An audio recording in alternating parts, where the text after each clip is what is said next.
One. Okay, welcome. Welcome to the zoning hearing board meeting of March 2nd, 2021. We have a lot to accomplish tonight. We do only just want to make a couple things, say a couple things before we get started. The board goes to 10 o'clock. That is our curfew.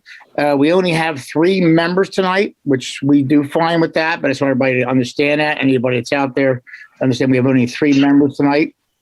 I also want to say one more thing. One of the appeals we have, which looks like it's on the first appeal on the order of appeals, the Gene Augustin meeting, which is appeal 20-1873. We're going to move that to the back because that meeting is going to have a lot of participation involved in it. And I would like to get 4, 5, 6, and 7 through first. I just think that's fair. Just want to make sure everybody understands that. That being said, okay. That being said, we'll start the first appeal, which will be appeal number 21-1900. John Chevelle and Ruth Harris. If they can step up and get sworn in, and while they get stepping up, and you bring them in, Dave, maybe Adam, you can enter in any exhibits pertaining to this appeal. Sure. We have the application as A1, the site plan as A2, the zoning sheet with the impervious surface calculations as A3. B1 is the proof of publication, B2 is the proof of posting, and B3 is the notice to the neighbors. All right. John Chevelle and Ruth Harris, if you can step up and be sworn in by our reporter, Bill, if you can take care of that first before we get started. Okay, as soon as I see. Hey, Bill. At the bottom of the screen, I think there's Miss Harris. Okay. And John Chevelle, that's next to you. Yep. Okay, all right. All right, I'm going to swear you guys in. Do you solemnly swear the testimony about to give will be the truth, so help you God? Yes. All right. That being said, we know why you're here, but can you explain to the entire board what are you here for? We're going to presume that we're all not so tired that we don't have senses of humor. Oh, we have plenty of sense of humor here. Okay, so we moved from Jersey, where they clearly did not want us, to this lovely community where everyone is incredibly friendly. I'd like to tell you this is not our last home, but as we've told our children, this is our last home, and we're making a very big effort to rehab and redo the house and add all the creature and feature benefits for ourselves and for our young adult children so that they will visit the pool and the barbecue and the shed. All those things go to features and benefits and comforts of our home. All right. That being said, I do see what you're trying to do. We all have seen it. The shed issue is really not a big deal. We usually grant that. But you are increasing from what? What are you going from 24.2 to 26.9? Yes. I can see. Thank you, David. So we're going to need some kind of mitigation, and of course, the rest of the board's going to speak on this as well. But I'm looking at your impervious surface has gone up a little bit. What is your intention on trying to mitigate that back to where you are right now? Dave? Would you like to swear me in? Hello? Dave, could you tell me your last name, please? Lisanti, L-I-S. Oh, I'm sorry. A-N-T-I. All right, Dave, do you solemnly swear the testimony about to give will be the truth, so help you God? Yes. Thank you. So we're utilizing tree plantings for the stormwater mitigation. So the pool is generally, it's a generally very flat yard, and the pool is going to be placed in the center. It's going to be pitched to both sides, and the applicant is going to be installing at least 9 trees on both, split on both sides. They have explained to me that that would be a low number for them. They probably will be planting maybe even more than that. So we're just showing the bare minimum, just what meets the code requirement. Okay. I'd just like to say that I see what you're doing with the trees, 15 trees or so. But you are going over a couple percent there. It looks like 2.5%. We generally require something a little bit more permanent for mitigation once it gets beyond 1%. And I don't doubt that what you're doing would work, but the township has to look at how good it's going to be, how long it will last, whether the next guy is going to continue it. So we have some of those concerns. 1% or less, we do allow a bush or two to make up the difference. I can't speak for the board, of course, but generally we would not accept that. I'm going to let the rest of the board ask you the questions that are obvious, and they're going to do that probably right now, and then see if you can accommodate us so we can accommodate you. Guys? I'll let Matt speak, but I agree with Tony that, when we're looking at 2.7% increase, and we like to see something a little more permanent because trees die. If the house is sold, people take out the trees. So we prefer something a little bit more permanent when you're looking at 2.7% increase in impervious surface. So if there's something, David, that you can recommend, Mr. Lisanti, I apologize, to Ms. Harris and Mr. Chevelle, am I pronouncing your name correctly? Yes. Chevelle, a little more permanent than, mitigation efforts, then we would be inclined to probably approve it. I would. Yeah. Anybody else before I speak? Yeah, I'm more than willing to have the trees address some of the infiltration requirements, but I think you need to split it amongst a couple of BMPs for that much of an increase. Is that something you would consider? You can have a vote on what you have and go from there. But you can see the board, including myself, is kind of suggesting that we need something. Even Matt's idea is fine, and my idea is not trees. I'm not a big fan of trees, but I can understand Matt. Is there something we can come up with that would work somewhere? Either eliminate that and some other mitigation, or some kind of combination of the two. And if so, would you be willing to do that if we granted you approval?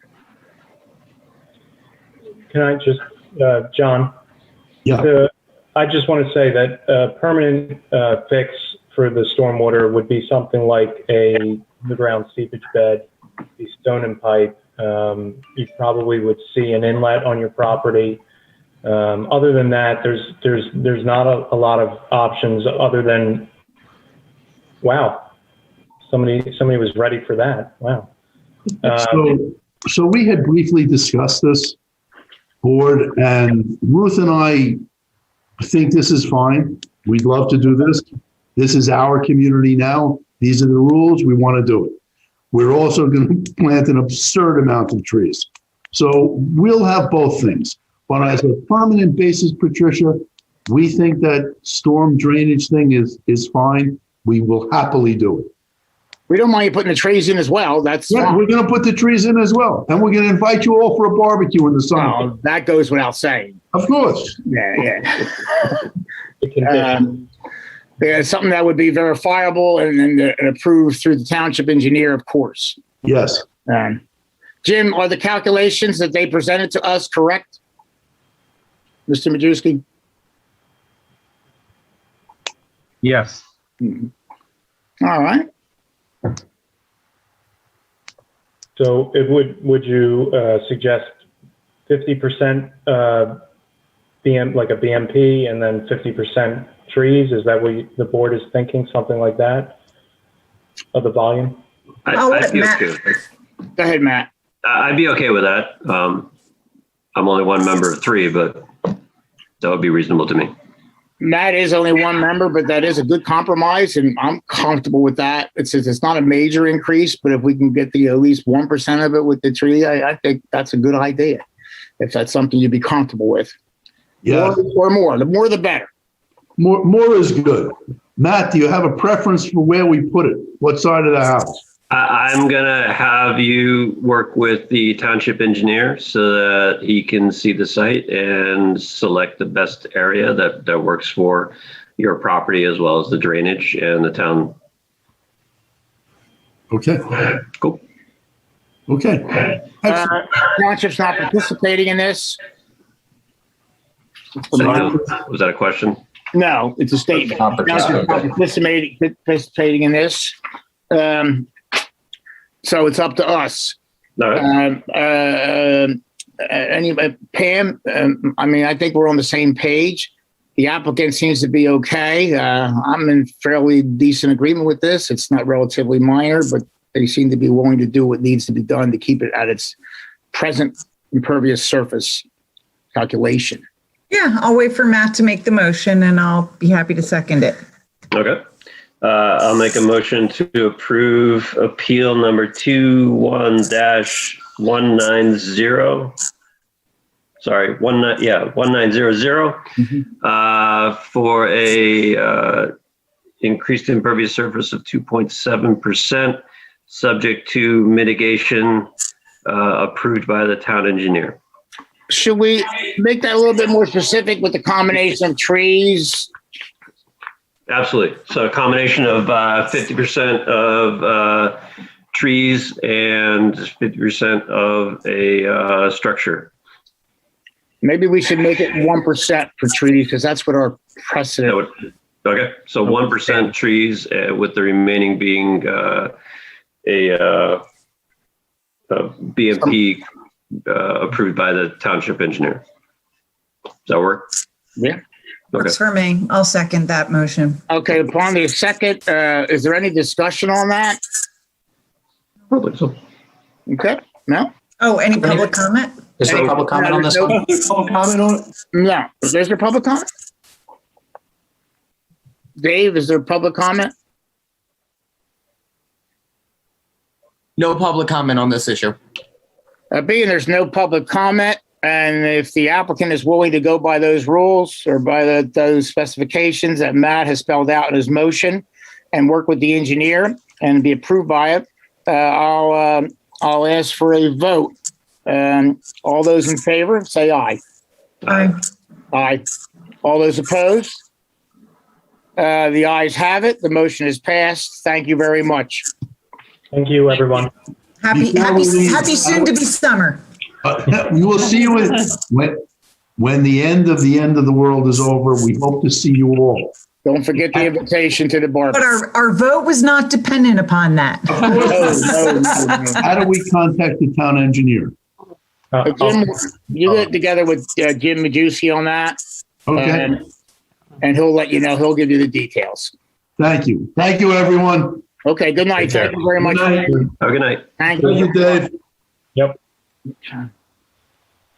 Oh, sorry. Oh, man, that's my paperwork. Okay, let me get rid of that one. Okay, next appeal is appeal number 5, 21-1901, Hydroscape Incorporated. Patrick O'Good, if you want to step up and get sworn in. And Adam, is there any exhibits? Yes. We have the application as A1, the plans as A2, impervious surface calculations are A3, proof of publication B1, proof of posting is B2, and B3 is the notice to neighbors. Okay, I was just thinking of something on that last one. Wasn't there a shed involved on the last? I'm not trying to hold this up, but didn't we have the shed? Was there a shed? There was a shed, but wasn't it just an impervious? Was there a different? Vicky wanted to move. The shed was placed 3 feet from the property line. Oh, they did have a second one. Yeah. We better call them back. Is that the procedure? That's my mistake. I saw it in there. We always grant it for the 3 feet, but I think we have to. Your motion granted it, and I thought the only condition was as it relates to the second Okay, variance. All right, sounds good. fine with that. All right, that being said, Adam, you already entered in the exhibits. And Dave, can you swear this fine couple in? Hey there, Tim? No, see him. They're here. Bill, I'm sorry. I meant Bill. Bill, can you swear the people in? Sure. You guys solemnly swear the testimony about to give will be the truth, so help you God? Yes. Yes, sir. Thank you. All right, that being said, tell us why you came to visit us. Okay. So we have a plan. We have 3 kids, and we want to be the cool house where all the kids' friends come for the summer. So we have developed a plan to have this lovely patio and pool built in our backyard. And we started working the numbers, and it appears that we're right on the cusp of the 18% threshold as it is. So.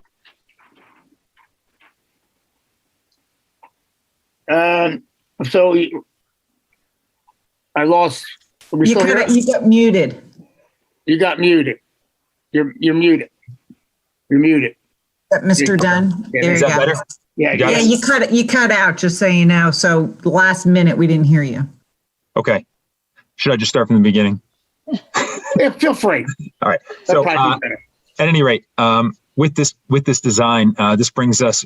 We were apparently right under the 18% threshold at 17.4. This brings us up to, I believe, 27 and change, and so we're applying for 28% just to allow some wiggle room.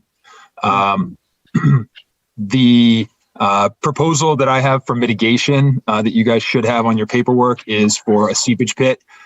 Calculations exceeding the increase, the 10% increase from 18 to 28%. Jim, are those calculations correct, Mr. Majewski? I actually did not see those calculations. Okay.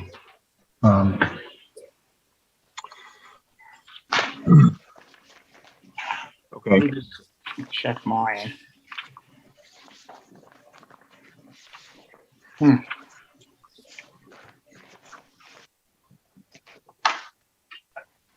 Is it possible that they went to the township for the permit application but didn't end up in your packet?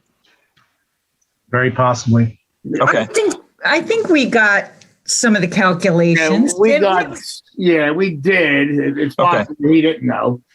It was I used the the spreadsheet that was provided by Mike Kirk to calculate cubic foot of runoff calculated to or adjusted to basically volume of the seepage pit. And that calculation was in with you had a trench, a storm trench in there, right? Storm infiltrate, and that was in with that calculation, right? Yes, ma'am. That was the intention, was to use the stormwater trench essentially as stormwater management mitigation. Yeah. Jim, do you want me to send that to you? Yeah, I think Jim needs to see it before he can. All right. I know I pulled it up and saw it right before the meeting. I'll look for it and. Yeah, I did not see that. However, I can tell you that if he used the calculator, then I'm sure that whatever he's done is acceptable and will work. And ultimately, if the board was so inclined to approve it as submitted for the impervious surface of, what's that number? Do you guys understand what Mr. Majewski is saying? Mr. O'Doon, or Mrs. O'Doon, whoever I'm speaking to now. Jim doesn't have your calculation sheet. He somehow did not get it. He's going to get it. But as long as you're okay with doing what the township engineer approves with the mitigation, obviously you're adding a lot. You just need to get it down to where you are now. 18% actually is where you need to get down to. I assume I'm correct there because they're going up a good 10%. Actually, Tony, whenever you install stuff, you're required to mitigate all impervious surface that you created. So it's back to what's currently existing. Right. So, right. Don't we have to bring it back down to 18%? No. They need to account for all impervious surface that they're doing. If they're at 17.4%, or if they're at 11.2%, right, they're required to go from what's existing up to what's proposed. Not much more. It's not a problem. Yeah, and I believe that the calculation that I provided may have had a little wiggle room in it. But we'll certainly make sure that those volume numbers match up to get us down to the 17.4%. Yeah, and so if the board was inclined to approve this, it would be improved for an impervious surface of 27.2%, subject to providing stormwater management to the satisfaction of the township engineer. That sounds like a great motion. It does to me too. Oh, yeah, it does. I thought I was muted. It does. I'm searching in my emails for it. It came a little while ago. I have it here, so I got to pack it. If that being said, what Jim said, that's a perfect motion, I think, if somebody wants to make it. Matt, do you have any comments? I do not have any comment. I just have one question. I see that there's a fireplace in the side yard setback, which I don't believe is an issue. I just want to confirm that with Jim. Does it fall into a structure? That looks like it would be an accessory structure, and therefore it just needs to be 10 feet away from the property. Okay. All right. I have no further comment. Those fire pits scared the hell out of me. Either. All right, I'll make a motion in appeal number 21-1901 to approve the relief requested, so long as the property owners install a storm infiltration trench as per their plans and subject to final township approval, that would have an effective rate, bringing the impervious surface back down to the original 17.4%. Jim, wasn't your suggestion last time that we not use the word effective? Only if you're bringing it down to below what is required by ordinance. So if you wanted them to go back to 16%, then you should mention it. Okay. If you just want them to mitigate what they're adding, it should just be approved for whatever the number is. I think this is 27.2%. Yeah, down to subject to providing stormwater management, subject to the review and approval of the township engineer. Is that okay with you, Pam? So moved. Second. Okay. Is there any discussion? Anybody public? Is there any public comment? Dave, any public comment?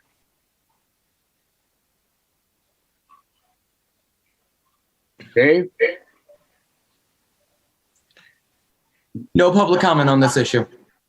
Okay, no public comment, no discussion. I'll move for a vote. All those in favor say aye. Aye. Aye. Aye. All those opposed? All the ayes have it, and the motion is granted. Thank you very much. Thank you. You guys. You guys are going to be the cool parents on the block. Yeah, I didn't say the cool parents. The cool house, did you not say? the cool. The cool house, right? Cool house, yes. I was out for And there's a 20 big years. difference, I I know. was out for 20 years. It's not as glamorous as it sounds. Enjoy. All right. guys. Thank you very much. Have a nice night. Thank you. At this point here, we're going to move on to our next appeal, which is appeal number 21-1902, Michael and Rachel Rabasha. I hope I have that right. I'm sure Rabaka. I'm sorry if I mispronounced that.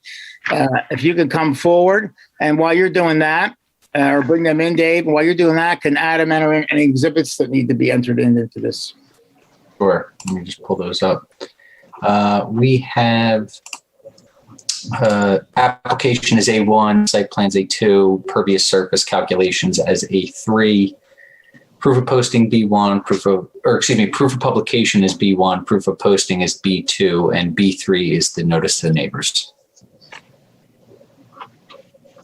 Okay, tell us why you're here. Sir, do you solemnly swear the testimony about to give will be the truth, so help you God? Yes. Thank you. Okay.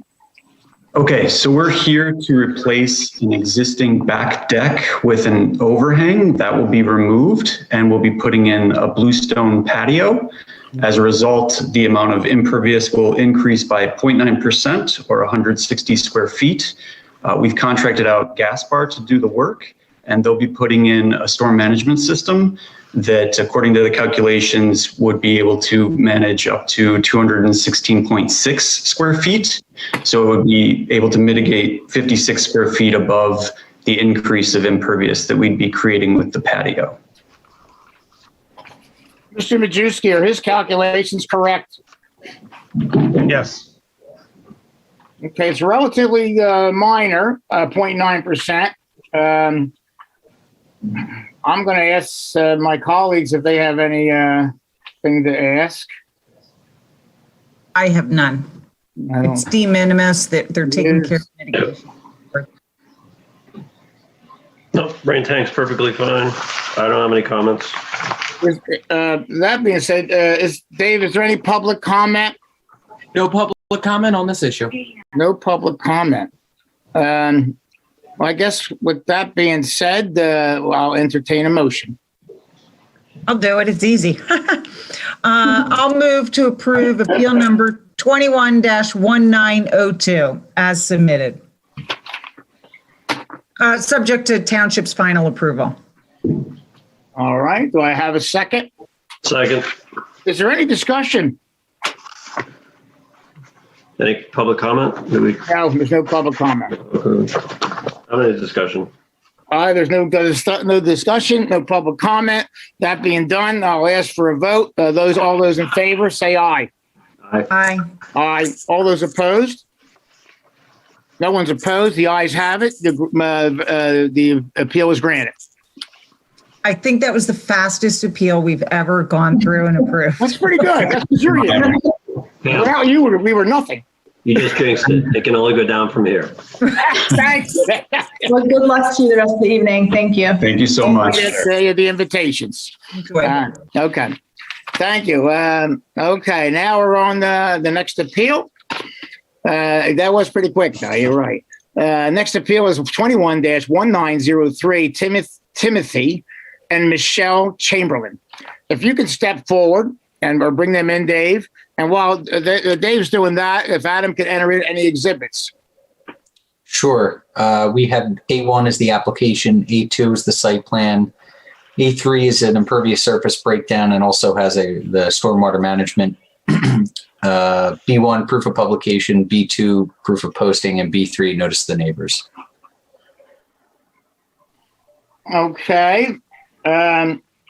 Once you're here, if Bill can swear you in before you start explaining what you like, what you want. Bill? Good. You guys solemnly swear the testimony about to give will be the truth, so help you God? We do. All right, thank you. Okay. Tell us what you want to do. All right. So we're here tonight to ask for a variance for the setback for our backyard. We're looking to put a 19 by 20 addition on to actually give our daughter a bigger room and then move us to the addition, which will have the master addition with a bathroom and a closet. So we're looking for a variance for the setback for the backyard.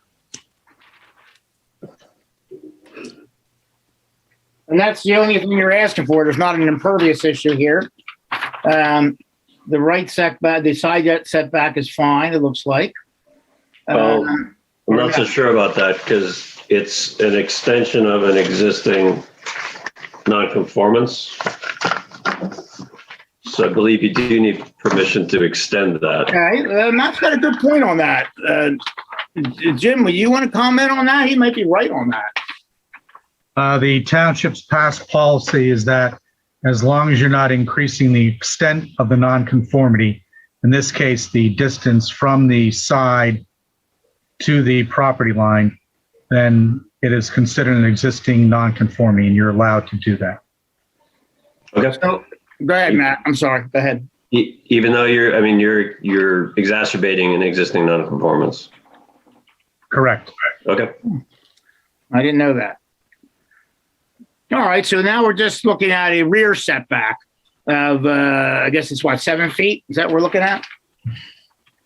So we're looking at three Not even foot, that, it's 3 feet. That's right. 3 foot reduction. And not a lot. Is the township participating on this? I know No. I know I've asked already, but I want to keep on the record. That being said, I think that's not a big deal myself. It seems, as Pam said on the floor, de minimis.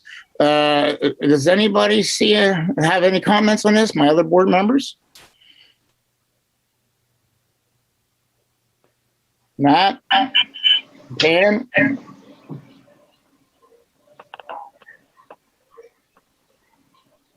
How many bedrooms is the house now? Currently, it's 3 bedrooms, 1.5 bath. And so and it's going to stay the same, or it's going to go from 3 bedrooms to 2.5 bath?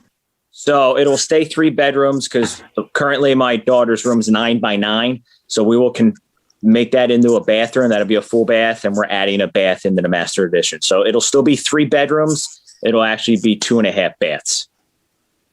So the proposed addition is what? A bedroom and a bath? It's a master bedroom, yes. So it'll be a master bathroom, bedroom, and a walk-in closet, yes. I personally do not have an issue with it, but I can't speak. I personally don't have an issue with it. I don't think it's a large. The deck's remaining? Yeah. Yes, the deck will remain. I have no further comment. And no public comment. I really don't have anything to add. It's just a small, slight. I'll make a motion if you want. I would appreciate it. All right. Making a motion to approve Appeal 21-1903 as submitted. Is there a I'll second? Thank you, Pam. That being seconded, do we have any discussion? I'd say we wouldn't. That being said, Township is not participating. I'll ask for a vote on the motion. All those in favor? Aye. Aye. Matt, you're in? Aye. Yeah, okay. All those opposed? Since no one's opposed, the motion carries. Thank you very much. Thank you. We appreciate it. Take care. Okay. Take Great. care. Have a good night. All right, just give me a minute, guys. Get my paperwork in order. I got a lot of stuff on the floor and the table here. Okay. All right. Okay, now we're going to go back to the original one that we moved to the back. I believe. Yes, we've done that one. This will be appeal number 3, as shown on the list. This is appeal number 20-1873AA. Gene Augustin. If you can step up, and while you're doing that, if Adam wants to enter in anything else, because I'm sure he does, knowing this appeal. Yeah, we have the application is A1, site plans A2, the deed is A3. There's 2 proof of publications that will collectively mark as B1, proof of posting B2, B3 is the notice to the neighbors. There's going to be some exhibits that the township is intending to introduce as well, but we can mark those later. All right. And I'm sure we have lots of public comment on this. Just because of what you said, Adam, is the township participating? Yes. Yes, and Tim Duffy is handling that on behalf of the township. Tim. I was muted. Tim Duffy at Hill Wallach on behalf of the township, and yes, the township is opposing this application. Okay. Thanks, Tim. Thank you, Tim, for coming. Okay. If you guys want to step up, and are you sworn? Your mics are muted. Can we just ask Mr. Augustin to move the camera down? Because all we can see is the top of his head. Yeah. Oh, awesome. Thank you. Pam's in great shape. I'm glad she's back. You look much better, I have to say, Mr. Augustin. Got a little bald spot on the top. Not that mine's anything to look at. All right. Have you been sworn in? No, Tom, we'll swear him in. You guys solemnly swear the testimony about to give will be the truth, so help you God? You're muted. You're muted. There you go. There you go. Nope. We have got two applications. I understand. You need to get closer to the mic. We don't hear you. All right. I may have to change laptop if you guys can hear me. Is this okay? Barely hear you. Yeah, That's better. I hear you well, but Turn the volume up. no, volume is way up for me. It's my volume you can hear. You're gonna have to speak up at a level that we all can hear. You have to All get right, closer. can you hear me now? Is this That's a lot better. Yeah. All right. Bill, can you go do that again for him? Because he probably didn't hear the swearing in part. Yeah, sure. You guys solemnly swear or affirm the testimony about to give will be the truth? Yes, I did. All right, thank you. John, if you could speak up, I can have problems hearing him. I tell you what, let me switch. Okay. Give me 2 minutes. Can I just put something on the record quickly? Go ahead, Adam. The applicant was a client of our firm, I think over 10 years ago. I was not a member of the firm. I know nothing about it. And the board is not an adverse party in this matter. So it's not technically a conflict, but I'm just putting it on the record in the interest of full disclosure. Thank you, Adam. Thanks, I Adam. appreciate that.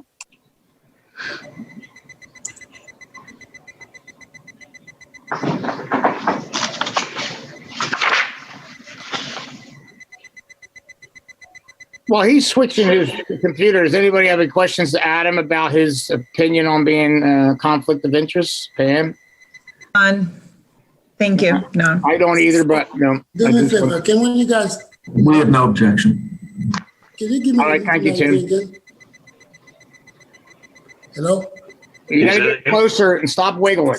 Hello, can you give me the meeting ID again, please? Oh, It's yes. 230-936-1902. All right, thank you. You're welcome. Thank you, Pam. We also have the option of bringing him by telephone and video. So there is that option. We're good. I'm just changing laptop. One is my work computer. All right, bringing him in now. I'm coming in.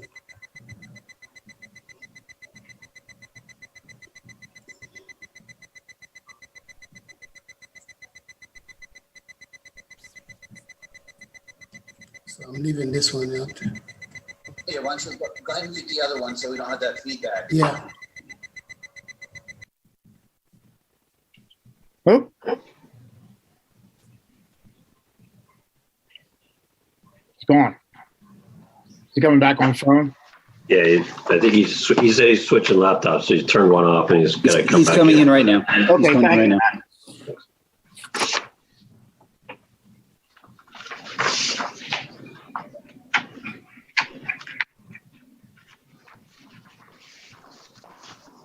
Okay. Cool. Did we successfully swear him in yet? Yes. Pam, Not really, because he was on mute, I think. No, he was sworn in. He said Oh, it was after he got off? Okay. Gene, you're back in the call, correct? Yep. Okay. Can you turn your camera on, please?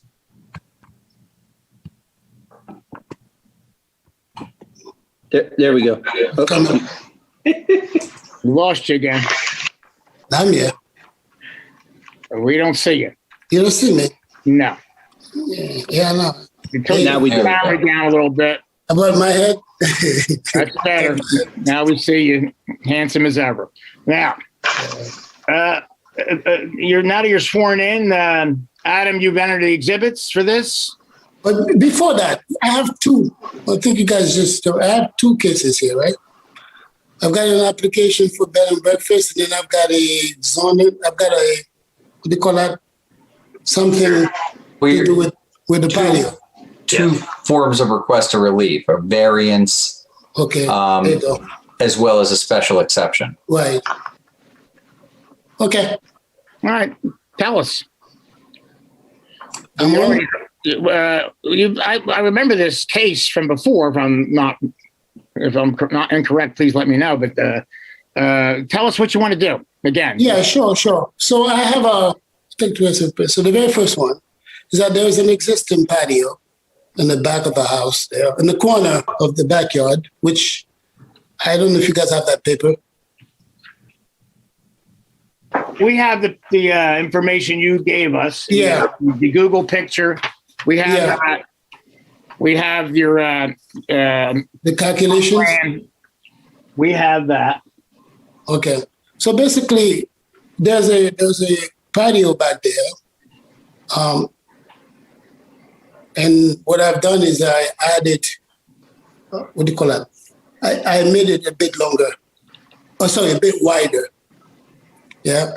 I think it used to be 16 feet. Now I made it 32 feet with the patio, red patio break, right? But I stayed in the line of the existing one. And then I want to raise put a roof on top of it. Right. So that's basically, yeah. So that's basically what the first request is. Right. That I be allowed to put that roof on top of it. Not to go 1 inch. I'm not going 1 inch further than what the existing patio is. So I'm in the same line, and I just want to put the roof back up. All right, that's number one. But the other one, tell us about the other one. The other one is the what do you call that? The application for special exception. That special exception is something I didn't understand before, and that is the fact that I need to have other people live in the house with me who are not related to me. So way before that, I was doing bed and breakfast. So I was doing Airbnb, but I thought I could mix it. I could have. So I'm a consultant, and I've got folks who travels and stay with me. And so I want to be able to have these people come in and stay with me while I'm doing projects. Like right now, I was on a call. I think earlier when you put me in the back, I'm on a call. I've got 3 colleagues with me at my house because we're working on a project. So I still have a need to do that. And I would like to be able to do that. I know I put the application for bed and breakfast. I just call it bed and breakfast, but basically what I'm looking for is the ability to have people who are not related to me stay at the house, not on the short term, on a long-term basis. Yeah. So that's the second application. Well, it sounds like to me you want to be able to do whatever you want with this piece of property. And no, not that. But I want to be able to have other people stay in the house with me. The purpose is really mostly work, because when they come in, they're not from out of town. So again, let me tell you again. So they're from out of town. They're not from town.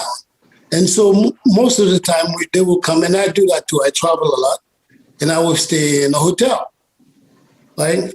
So what we've done is throughout the state and internationally, a lot of times is that people say, no, you know what, instead of staying in a hotel, stay with me for a month or 2 months, and let's work on this project together. When they're done, they pack up and go. I do it myself. I go to Germany and I stay with them. I work. We do what we need to do, and then we finish. So that's that application. And that's how I got in trouble with Lower Makefield, because I was like, hey, why can't I do this? I'm not renting it. I'm not doing Airbnb with it. I just have my friends come in and stay with me for the purpose of being productive. Well, like I just said, like right now, I've got 3 of them in this house with me. Not in what do you call it? Not in Lower Makefield address, but another address where I'm talking to you from right now. Gene, pardon me, but it sounds like to me you just want the permission to have people stay there and help you work on the house.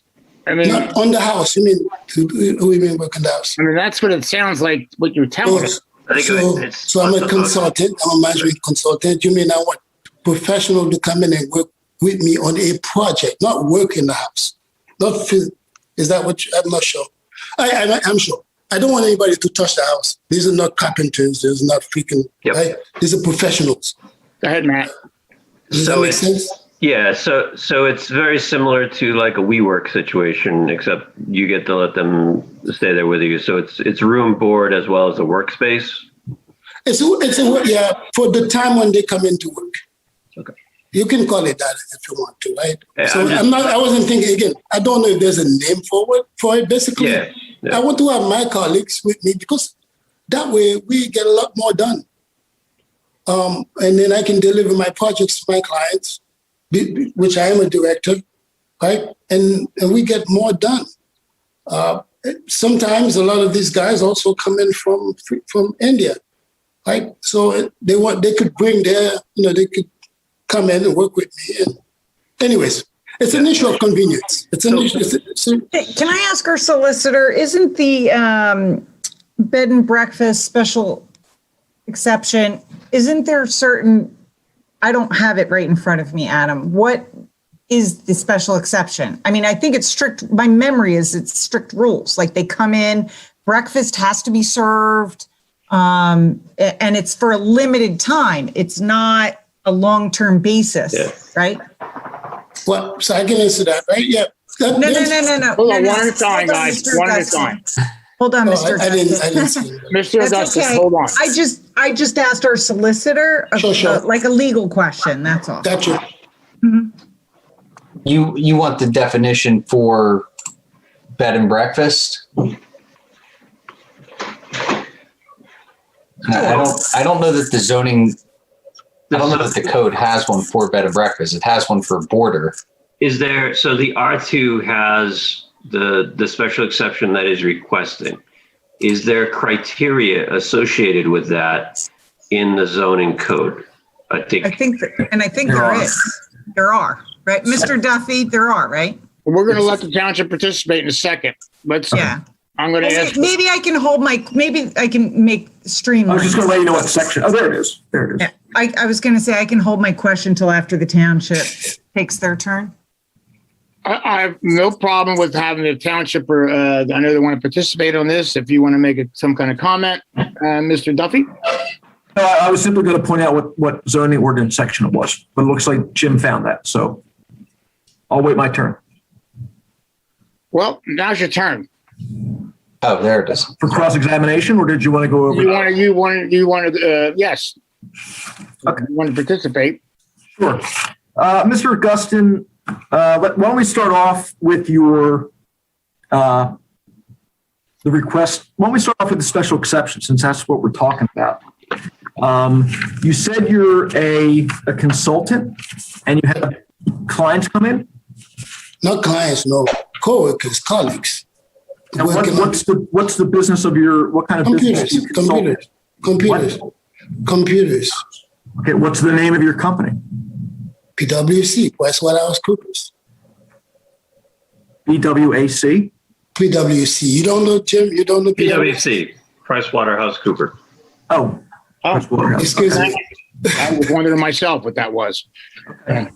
And when you say you have these coworkers come in, have you had that happen before? These coworkers coming in and stay with you for the length of time? Actually, I used to, yeah. I used to, and I stopped doing it when Jim said to me, hey, no, Jim, you have to get a special exception for that. And that's why I'm here.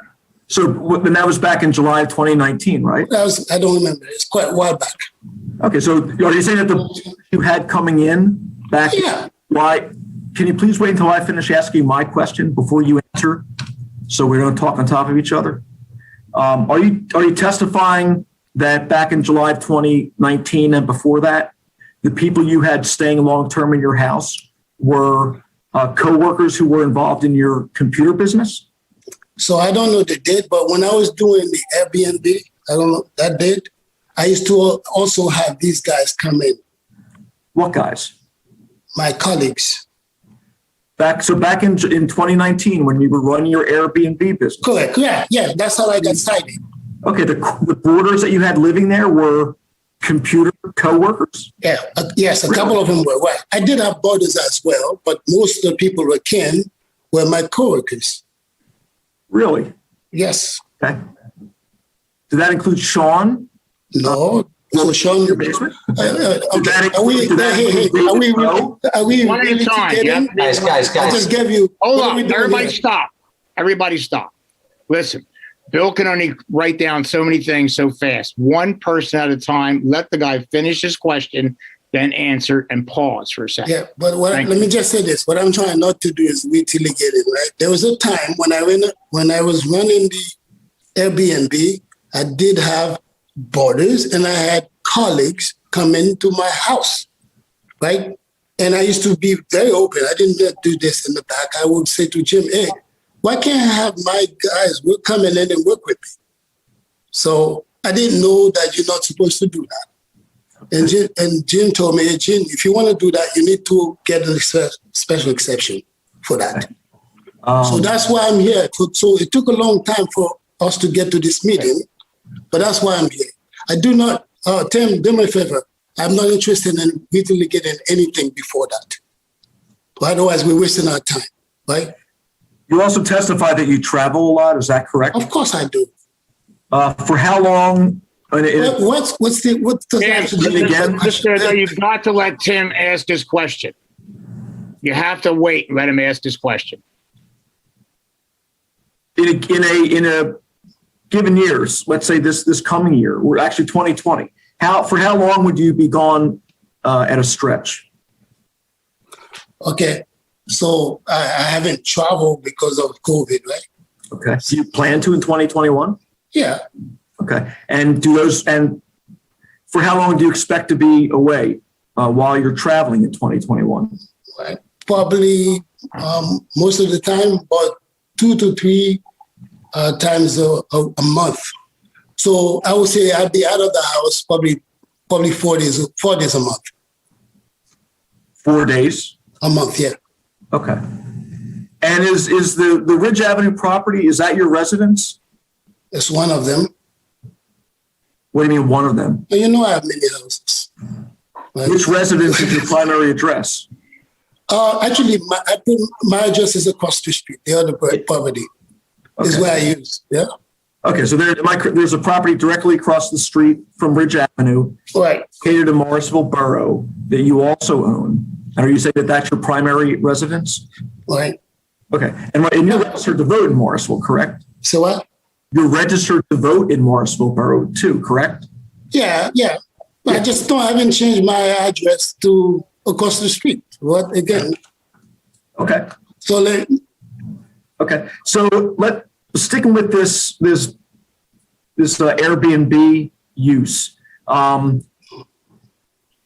you planning to have it as a bed and breakfast? I believe, is that correct? Yeah, I want to be able to, if I'm allowed. So let me just say this again. So I see where you're going. If I'm allowed to do Airbnb or not Airbnb, I'm not applying for that now. The board in place, the bed and breakfast thing. I would like to have my colleagues there. Okay. Right? And one day I may go back and say, let me do Airbnb. But what that means is that would become my residence. I would then live there, right? Like I used to before. When I was doing the Airbnb, I lived there. That was my primary residence.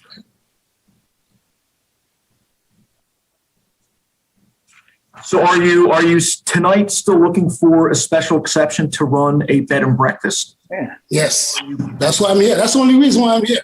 I'm not here for anything else. That and the other business with the roof. Okay, but you asked for a bed and breakfast use and also a boarder use, and I'm trying to confuse as to which one you want. No, I want the bed and breakfast. Okay. In the past, when you were renting your Airbnb, you had a friend of yours, David Poe, who when he helped out and manage the business, right? He helped out and kind of manage the right. Correct. He did reservations and would help out, clean rooms and stuff. Right. Okay. Do you expect to have someone like him helping you out? Of course. For the time when I'm not there, I would like to have somebody else there helping out. Yeah. And if I'm doing a bed and breakfast, I'm going to have a cook there. Okay. Somebody got to cook, right? I mean, do you cook? No, I say I am going to have someone cook. I'm a professional guy. Okay. So you'll have a professional cook in there. You'll have your friend David or someone else help to run the business. Most likely, yeah, to make sure the place is run properly. Right, because you're not going to be there full time. You'll be traveling. So if I'm not there, listen, I'm into a lot of different business. Right. Okay. So I will need. This is why I want the special exception so that I can have proper people there doing the right things. Okay. I was just trying to figure out what your game plan was for Yeah, that's my game plan. Yeah. running the business. So you'll have a cook. Are these members or these friends of yours? The cook and the manager of the business, will they be family members or friends of yours that you've known for a while? The cook is my family member. It's a family member. An immediate family member? Like yeah, of course, yeah. Brother, sister, child? My brother's daughter. Your brother's daughter, your niece? My niece, yeah. Okay. Okay. And then besides yourself, let's say you, in the future, decide to move back into 3 Ridge Avenue. It's across the street. All I do is, I'm not there now because there's no reason for me. Augustine, you have to let him ask the question. I tried to figure out. That's how it works. Besides yourself, do you think, will the majority of the people living there be either guests for the bed and breakfast or boarders? So what is boarders? Well, people that live there long term. Will the majority of people be people that live there permanently, or? So I see. Yes. So I see one person living there that you would call a boarders, and that would be my niece who's cooking. Okay. Right. And then I see. I'm sorry, it's my fault. Go ahead. And right. So then I see someone like David welcoming people, and helping me manage it. Okay. Yeah. Okay. All right. Thank you. All right. Let's jump back to the variance that you're looking for. When did you start building the covered porch? I didn't build a porch. The porch was there already. The covered porch was there already. The variance for was there? That's correct. You can look at the picture. A porch has been there since before I bought the house. You're here looking for variance for a. They told me. Hold on. For a new porch that was built on the corner of the house closest to Ridge Avenue, not the one that is near the basement stairway, but the one that was built outside the organ room. Correct? No, that's incorrect. There's a porch there that's been there as part of the house. What I'm doing is, so the porch was 12 feet wide, and I'm making it 30, was it? I added another 12 feet to the side of it. So I made it 24 instead of 12. Can we pull up that exhibit, Jim, the plan? You had that up earlier.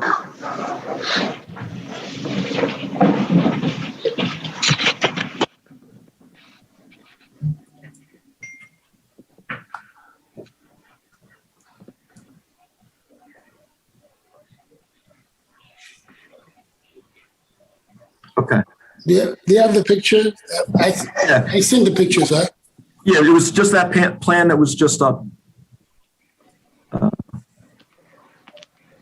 I'd go down one page if you can. There. Okay. Yeah. Do you see in the back of the house it says patio with roof 12 feet? Right. Okay. That's the area where the covered porch is that you're looking for a variance for, correct? The cover is that porch. The patio is there. All right, I'm sorry. We had a misunderstanding. I was asking about the roof. The cover. What? When did you? That wasn't there always, correct? What? The roof. Covering. The roof. Yeah, the roof wasn't there, but the patio is there. Okay. When did you start building that roof? When I don't know the time, 4 or 5 months, 6 months ago. And you didn't have any permits for that, correct? No, I did not. Okay. I had a permit. Let me say this. I had a permit, so there was something else there. So I got a permit for, what do you call it, a particle, right? Which was like 8 feet on top of it. But I took it down to make it wider. Okay. Since I Right? So I built what do you call it, a particle or thing on top of it, but it was only 8 feet long. So I took it down to make it wider. You went from 8 feet wide to 12 feet wide. No, all the way to 24. So I went all the way. All right, so 8 feet wide to 24. 8 feet wide to 24 feet wide. Right. And the depth of it, which you're identifying on the plan as 12 feet, was that 8 feet already 12 feet, or was it something? It was already 12 feet. All right. Already 12 feet. Okay. All I did was went sideways. Okay. In fact, you see, it's 12 feet. Yeah. I'm just a lot of numbers being thrown out. I'm just trying to make sure I got the right ones. Yeah. So this picture, if you look at it, there's nothing here. I see. I don't know what that means. Next to it, next to this thing that says 12 feet. I see that. That's the one that makes it 24. I guess that's the next 12. But I don't have anything extended past the 12 feet. Okay. So this direction here is 24. Right. It's not 24. Right. Okay. And then you're identifying 16 feet of grass, but it's actually, it's also 21 feet from there to the property line? Go ahead. Okay. 20, that would be 28, right? 12 plus 16. 28, yeah. I think it was 28 point something to the property line. Well, this says 33.2.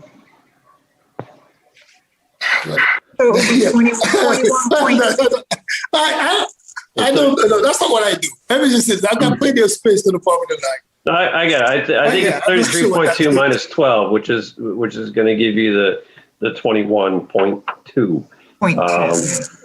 Which kind of falls in line with if you have 16 feet of grass and 4 feet for trees, or 5 feet for trees. That makes sense. And there's trees there. There's plenty of trees and grass there, right there. Are those being proposed, or are those existing? No, existing. Yeah, the stuff exists there. In fact, that used to be a bush out there. And all I'm doing is trying to make it of some sort of use. Mm-hmm. Yeah. What's this? It's weird because that's what I'm saying. I don't know what that is. That should be just it's the pavers. The pavers. I guess somebody tried to make a little pavers here. That's what makes it the 24. Yeah. But it does not go, I see that it's longer than 12 feet. It's only 12 feet. Okay. Yeah. I have to tell you, Mr. Augustin, I am not really comfortable with this plan. We do seem to be jumping around a lot. And we still haven't, we need to get back to this border B&B thing, which you have asked for, and you didn't ask for on the second one. And then now you're back.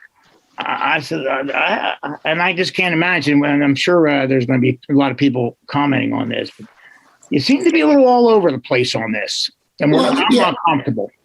Okay, so let me say this. The reason why I'm all over the place is because I'm not sure.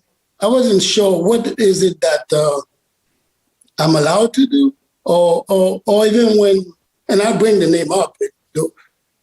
I would go there and tell Jim and Mike, hey, Mike, this is what I want to do. This is what I'm doing. Tell me, what do I need to do? And way back when I first bought the property, they told me, so, well, you need to get a special exception before you can do this. So I'm here just saying, I'm asking about computers and financial planning. I can talk to you about that, but I'm just a homeowner, basically. So I went through and said, okay, let me do a special exception, but I would like to be able to have, it is mighty important to me to have other people there to work with me, because for what I do for a living, we have meetings going. After this meeting, I am going back to meeting with these guys for 3 hours. I'll be up until 1 in the morning. All right, that's what I do. So to have them with me is important. It doesn't mean being to you guys, right? But for me, it's important because what it would mean is that I'm sitting in a hotel room somewhere working with them instead. So, right? So that's the B&B business. I am not I used to do Airbnb and this stuff, right? And I might, and I was talking to myself, you know what, maybe I'll do Airbnb. But right now, my B&B thing is so that I can have my people there with me. I don't, because I'm not opening up as a bed and breakfast. What do you call that too? As a, as a business. So that's not really what my focus is. My focus is being able to put the house to use for me to do what I do. And have my people come in and work with me. And these are all upstanding folks. I'm not bringing bums to the place. How long are people staying with you when they come over? Yeah, they go anywhere from 2 to 3 months because the projects we do design. There's two things I need. I need what they call a discussion and design phase. Mm-hmm. This happens together. It's not something I do on my own and I pass it around. It's a group thing, right? So I need that. So we're looking about anywhere from 2 to 3 months. Now, I remember what happened is one of them may leave and then about a month later they come back to the next phase of the project. So altogether, you might see them there for 4. Okay, so let me ask you this question. How long is each stay? Anywhere from, I would say, total for a year, it could be from 2 to 6 months. Okay, so they come over here, phase 1 of your project would be 2 to 6 months, then they may go back home. No, 2 to 3 months and then come back, go for a month and then come back for the rest of the Okay, understood. All right. And Mr. Augustin. I was going to say, Matthew, if we grant it for him, then it doesn't stay with the house or if he sells it? I'm trying to understand how, so there is a accessory use allowed within the zoning code, and it describes bed and breakfast and what the criteria is. One of those criteria is nobody's going to stay for more than 14 days. It has, and Adam, I would actually want some. I don't think you're going to give me an answer tonight, so I'm going to propose that this gets extended at some point in time here. But accessory uses under 200-69 gives the criteria for bed and breakfast, and some of the things that Mr. Augustine is talking about don't comply with that. But I also need to understand if that accessory use is applicable to the R2 zoning special exception.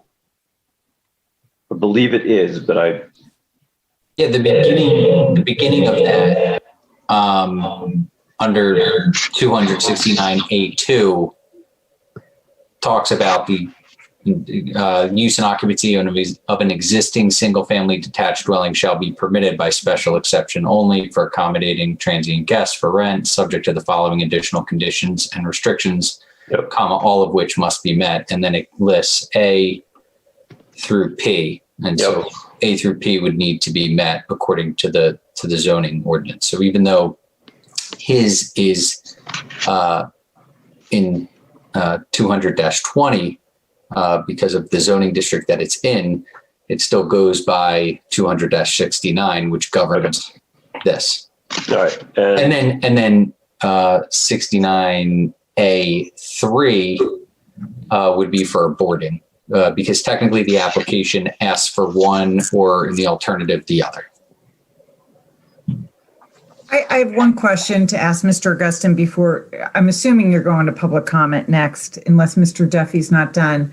And I don't believe this question was asked. How much do you charge? Are you charging these people to come stay in your home? No. I used to charge when I was doing Airbnb, right? But this is not Airbnb. These are my colleagues. So they're staying with you for free? Yes. What I get is productivity. If you want to call it that, I get high productivity, being able to deliver the project at a set time. Okay, so we share, right? Let me just say this. I don't charge them anything, but of course, if It's my friend is cooking, and I don't feel like cooking. I eat his food, and he eats my food in that sense. But I'm not charging. Okay, can I back up just a little bit, Mr. Augustin? So your niece is coming in to cook for these people, right? Right. Yeah. Okay, and your niece will be one of the people that stay there. Right. Are you paying your niece to stay there and to work, or are you charging her like board to stay there?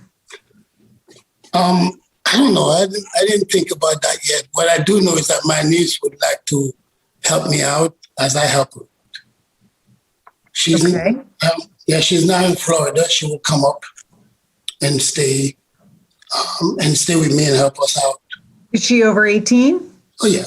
Okay. Yeah. So you're going to bring your niece up, and you're not going to pay her to cook. No, I won't pay her to cook, but I will pay her money. I will pay her, but not because she's cooking. I will pay her as for helping me out. Okay. And so these boarders or the colleagues that are going to be staying with you, they won't be paying me rent. Okay, they will not pay you rent, no. But they are doing work for you. Is that right? They're doing work for you. Are you paying for them to do the work? No, we're getting paid for the project from the client. So basically, I can business-wise, I can price the project knowing that I'm not affording the expenses that I would afford if I was to put them in a hotel. Okay. Mr. Augustin, I'm still at my same position here. If you got people coming over to help you, I got that. You sound like a businessman. I assume you have an office somewhere where they can work in the office. No, hold on. You are sort of requesting a place where they can stay. I mean, not for nothing. If somebody comes to my house to help me, they sleep in the second bed. Excuse me.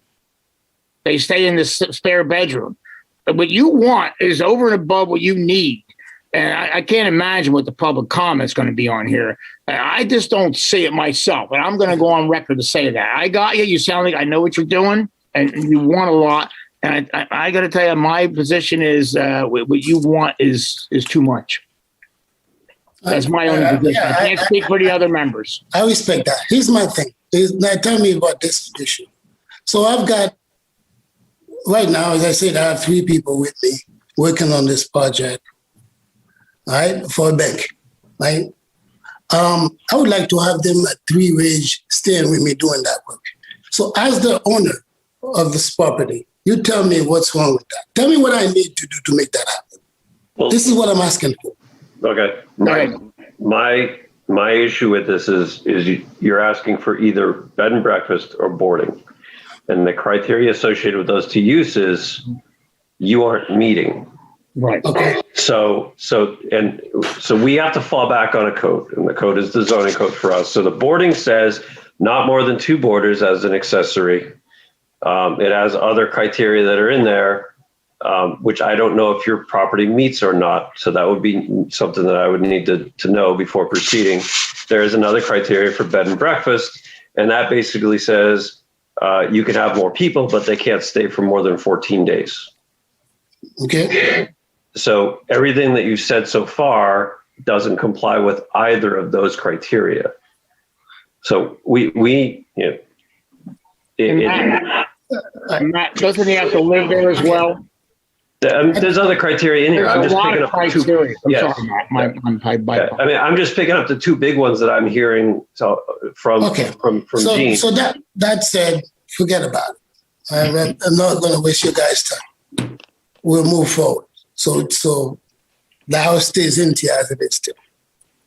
Because I have no use for it. I need to be here. Like I said, I'm not home right now.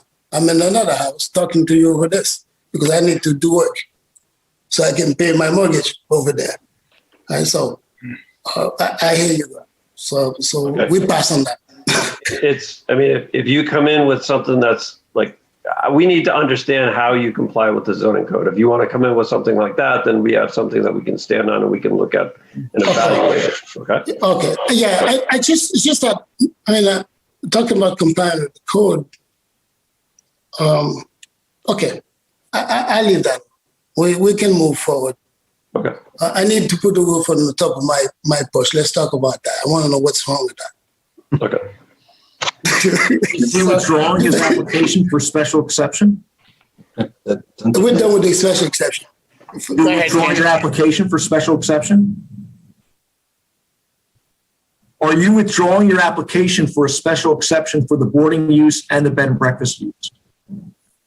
I am, because I'm not seeing where this is going. Right? It's a waste of my time and your time.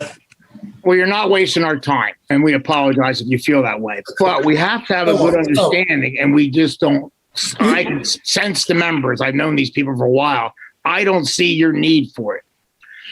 I just told you my need for it. I know you. Should I show you who they are? They're here working with me. That's my need. Yeah, well, you know what you need me to do to make that happen. Mr. Augustin, you can have those guys help you in your office for 8 hours a day and go. No, so I know you heard it. Let me tell you again why I can't do that. Number one, which office am I going to go to with COVID? I don't know. You're the businessman. What do you mean? Which office is that? I just asked you the question. Well, hang on. Right? So you don't say, right? That's the first one. All right, everybody stop. Mr. Augustine, it's, I understand your need. I understand your want. I don't have a mechanism by which to make a decision. I'm good with that. So I wish there was a way you guys can tell me, hey, do this, do this. This is how I would do it. But I'm just getting spun around. If you, I don't want to spin you around. It's, if you go to the zoning code, go to 200-69 and look at the two uses that you're applying for. There's the boarding use and there's a bed and breakfast use. Your property to be eligible for the special exception and your use need to fit into those criteria. And if they don't, we really don't have any place that we can go with. We don't have the ability to say, you can do whatever you want. No. You have to make an educated decision. Special exception is a very narrow criteria for us to evaluate. And if it doesn't fit into that, there's nothing we can do. Okay. So you got to start at that point for us to look at it. Does that make sense? That makes sense. Okay. I look at it if there's, if it can be fit, I'll come back. Well, at this point, and I have to repeat what Tim said. Are you withdrawing the application? Do I have an option? I don't know. I'm not a legal guy. Let me Do I have an option to put it on hold? I put it on hold. There's a couple options. Okay, thank you, Adam. You're requesting two things, right? There's a special exception, and that's for the boarding / bed and breakfast use. That's one part of your application. Mm-hmm. The other part of your application is a variance, and that was for the setback that we were also discussing as it relates to that. So you can withdraw if you don't want to go through with the special exception for the boarding use right now. You could withdraw that, and you could still try to get the variance for the setback. Oh yeah, no, yeah, I still want to do that.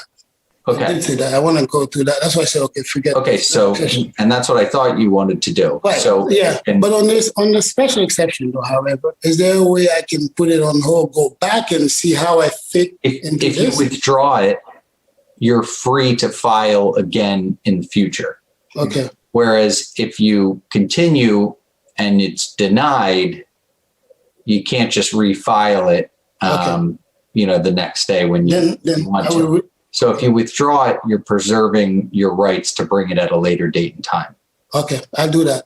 Thank you. Okay. Thank you. And then you can pursue the issue as to the setback only. Right. And if there's any additional discussion, testimony, cross-examination, public comment, then we can do that right now.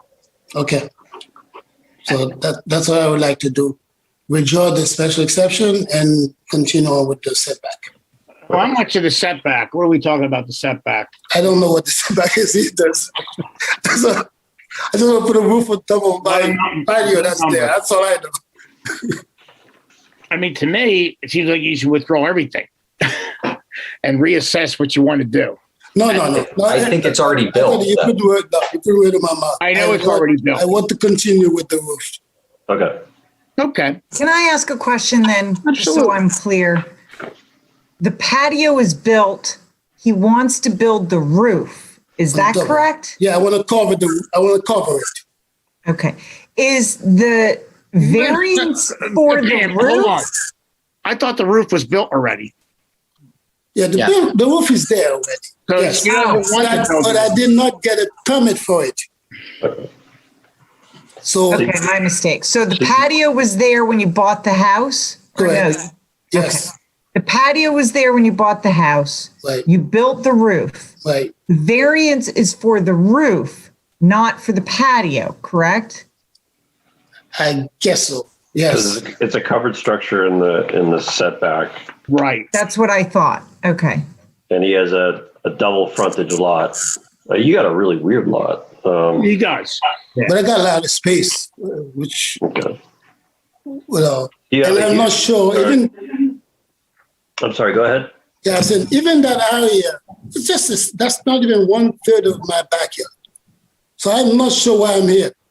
Hey, Because Mr. Augustine. I've got 3/4 of my backyard empty on the other, let's go. Mr. Augustine, corner lots are always an issue. Yeah. What's the setback for this that he's supposed to have? Is it 20 or 30 feet? Because he's 2 front yards. Adam or Mr. Majewski, what is the actual setback he's supposed to have? Mr. Kirk, you could answer that, please. His property is a non-conforming property. Mhm. He currently has 32 feet to the property line before the roof. He's supposed to have 50. He increased the setback to only 16. So he's currently sitting at 16 feet away from the property line, where before the roof was built, it was 32. Right, because there was no roof on it. It was just a patio. The other thing, and I hope I'm not speaking out of term, is that he keeps repeating that the patio was existing. That's false. It was not existing. No. Why is it not existing? You tell us, Mr. Augustine. Because it is existing. I can show you in the picture. It's existing right? now because he already put it in. If that's what No, you no, want no, to no, call no, existing. no. That patio, the patio to the hole, by the way, are you telling me that didn't exist? Of course it existed. The only thing that was previously there was there's a back door that goes to what we call the organ room. There is a landing there. There's a 6x6 cement pad with a step down. He added red brick pavers all around that and extended it. He also stuck the roof over top of these red brick pavers. So when he's saying that it's existing, he's talking about the landing that sits outside the door. He increased the patio. He increased the patio, and he also put the roof over top of it. All right, let's go. Do you have the pictures? Because I sent you the pictures, right? You have them on email. Okay. So let's talk about this. Mr. Augustine, you're under oath. Jim, Did you? back up. I know I'm on the road. And let's bring the pictures up, because what he just said is not right. Bring the pictures. Mr. Augustine, let Mr. Duffy speak.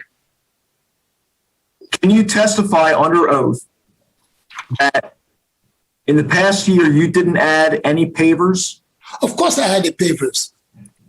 You did pavers that, let me finish first. Pavers that were not there before? Yeah, of course I did. So you added area to the patio outside that organ room door. Okay, so let me ask you this. Listen to me. Did I not say I added 12 feet to it to the side?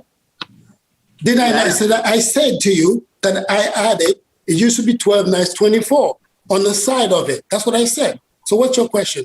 You're giving conflicting testimony. I'm not giving conflicting testimony. I told you I made it wider. Right. The patio that presently exists today underneath the porch. Bring the pictures up. I don't bring the picture. The patio that's under the porch roof, was all of that patio there at the time you bought the house? The 12 feet patio was there. I added 12 more feet of red bricks to it. What he calls the landing is already there. Bring the picture up, you'll see it. What he's saying doesn't add up mathematically. The corner of the house was 32 feet to the property line and now sits at 16 feet. He's saying that there was 12 feet there. One at and a he's time, adding- guys. Let Michael Kirk speak first. Matt, speak after that. Mathematically, what he's saying does not add up. The existing house sat at 32 feet from the property line. The roof structure, which the red pavers go all the way up to the very tip of that roof structure, brought it back down to 16 feet. So he added 16 feet. He's saying there was a 12-foot patio already there, and he added 12 more. That doesn't make sense. I have a witness, the next door neighbor whose house directly abuts this section of Mr. Augustin's home, Chris Hoover, is all. Let's talk about that. Call him to testify. Hold on, Mr. Augustin, let Tim speak. I can call him to testify to help clarify this, but I don't want to call him out of order. I know we're still trying to cross-examine Mr. Augustin, but the neighbor, Mr. Hoover, can testify. He's lived there since before Mr. Augustin. Observed all the construction that went on, including the roof and the expanded patio, and he can testify as to what exactly happened out there. So is there a reason why I cannot see the pictures? Because I will clear it up. What pictures are you referring to? I'm referring to the picture that I submitted. Excuse me, please. The pictures that I submitted with the application for the roof. Yes. I submitted a picture of what it looks like, where the red pavers are that I added to the side of it. Mike, comment on that, please, these pictures. I've never seen any pictures. I've only seen his plans for what he claims that he put in there. Is this what you're referring to, sir? That's the only thing that I've seen. I actually have the picture. You see this thing that's existing? Are you telling me like this was not there? That existing is the cement patio, the cement landing outside the rear door. He added the space that you can see where that end to the end of the roof. Added this? Mr. Augustin. No. You have to let him speak. That area. Sorry. Go ahead, Mike. That area there where Jim has the mouse right now between the post and that tip of that landing is also where he added pavers. On the other side of the landing, which you can't see from this view, he also extended. The only thing that was previously there was that little cement landing outside the door. There was never any red pavers there. This was all added after the fact. Okay. Thank you, Mike.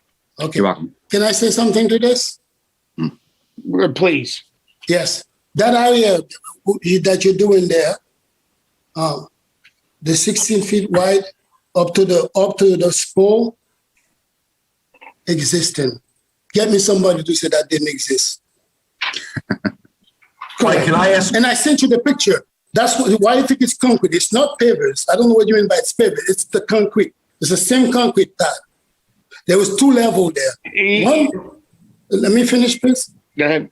Let me tell you what I'm mad about. I submitted the pictures, and it is concrete. It's what do we call it? Cement looking. The pavers, yes. On the other side of it, I added to go to the wall, not forward. But this guy here, the house came with it. So you. Get me somebody to say that didn't happen. Mr. Augustine, this you're saying was this existing, and this you're saying. There's a picture. No. So this is the front. That's not good. That's the front. This here is like the front. What picture do you want up, Mr. Augustine? You were just showing it to me. This one here? No. The one that Mike was. This one. Okay. This one. Stop. All right, it's up. You So see you're concrete saying- platform that look like pavers to you? This concrete platform here, is that pavers? Mike, that's concrete platform. That's the concrete landing. That's to the right. Call it whatever the heck you want. That's my freaking patio. Mr. That's what I'm going to call it, a patio. Calm down, Mr. Augustine, please. That whatever he wants to call that cement spot right there, that was what was existing. He added pavers So in you front just of told me that. a lie about it. What I did was I went sideways, 16 feet with pavers. He went in front of it and he went to the side of I it. did not go. There's nothing in front of that, Mike. Show me where you have something in front of that. But grass. Mike, have you actually looked at the property and seen He's been there. I'm surprised. I've been there many times. And Chris Hoover, who's the neighbor, could also attest to what I'm saying as well. Then they need to prove that. They need to prove there's something in front of this, and then I'm out. I don't need to talk to you. Prove that. Prove what? That there's something in front of that pole. We need order. Hold on. I'm sorry. Everybody stop. I'm asking for order. I'll ask for the order. Thank you. Pam, please. This 16 feet. Listen, Mr. Augustine. Stop. stop here. There's a lot of conflicting information you're giving out. I know Mike Kurt and his ability, what he's doing. I understand it. And I understand what Matt's saying. And I'm telling you, we're going to have a lot of people testifying that I think they're going to not agree with you. Excuse me. I am. Okay, do me a favor. Excuse me, please. Is there any one of you can receive a picture? Since you guys refuse to show this picture, can I text you the dumb picture? I don't know what picture you're talking about. What do we put? Can I text you a picture, please, sir? You want to do this the right way? Can I text you? We're doing it the right way. Okay. Please. No, you're not doing it the right way because please don't I submitted those pictures. Hold on. You're Mr. getting a little out of order here. If Mr. Augustin has some pictures, if he can email them to me, I'll email I could bring them up for the whole board. Go ahead, do it right now. Thank you, Jim. Thank you. Email address, please. jimm@lmt.org. It's coming to you. Okay. Thank you, When I get Tony. it, I'll let you know. Thank you, Pam. I'll take care of that part. I submitted that picture. Actually, more than this one picture. I submitted a few of them. Everything you submitted, we have. Well, I don't know why you don't have this, Anthony, but that's okay.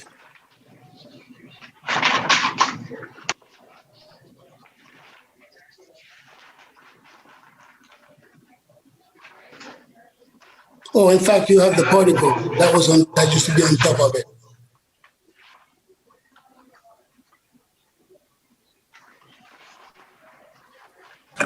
I received it and I'll bring it up in about 1 minute. Thank you.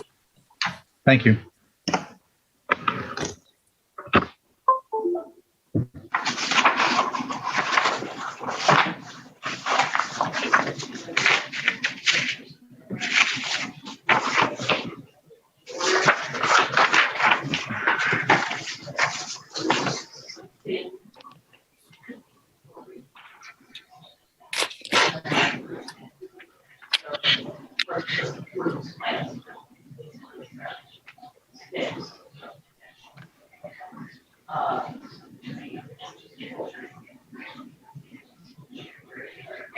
Excuse me.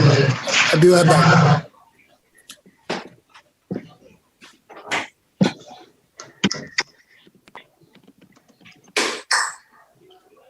There's one thing I do want to say. I don't know if I have to wait for him to come back or not. Please do.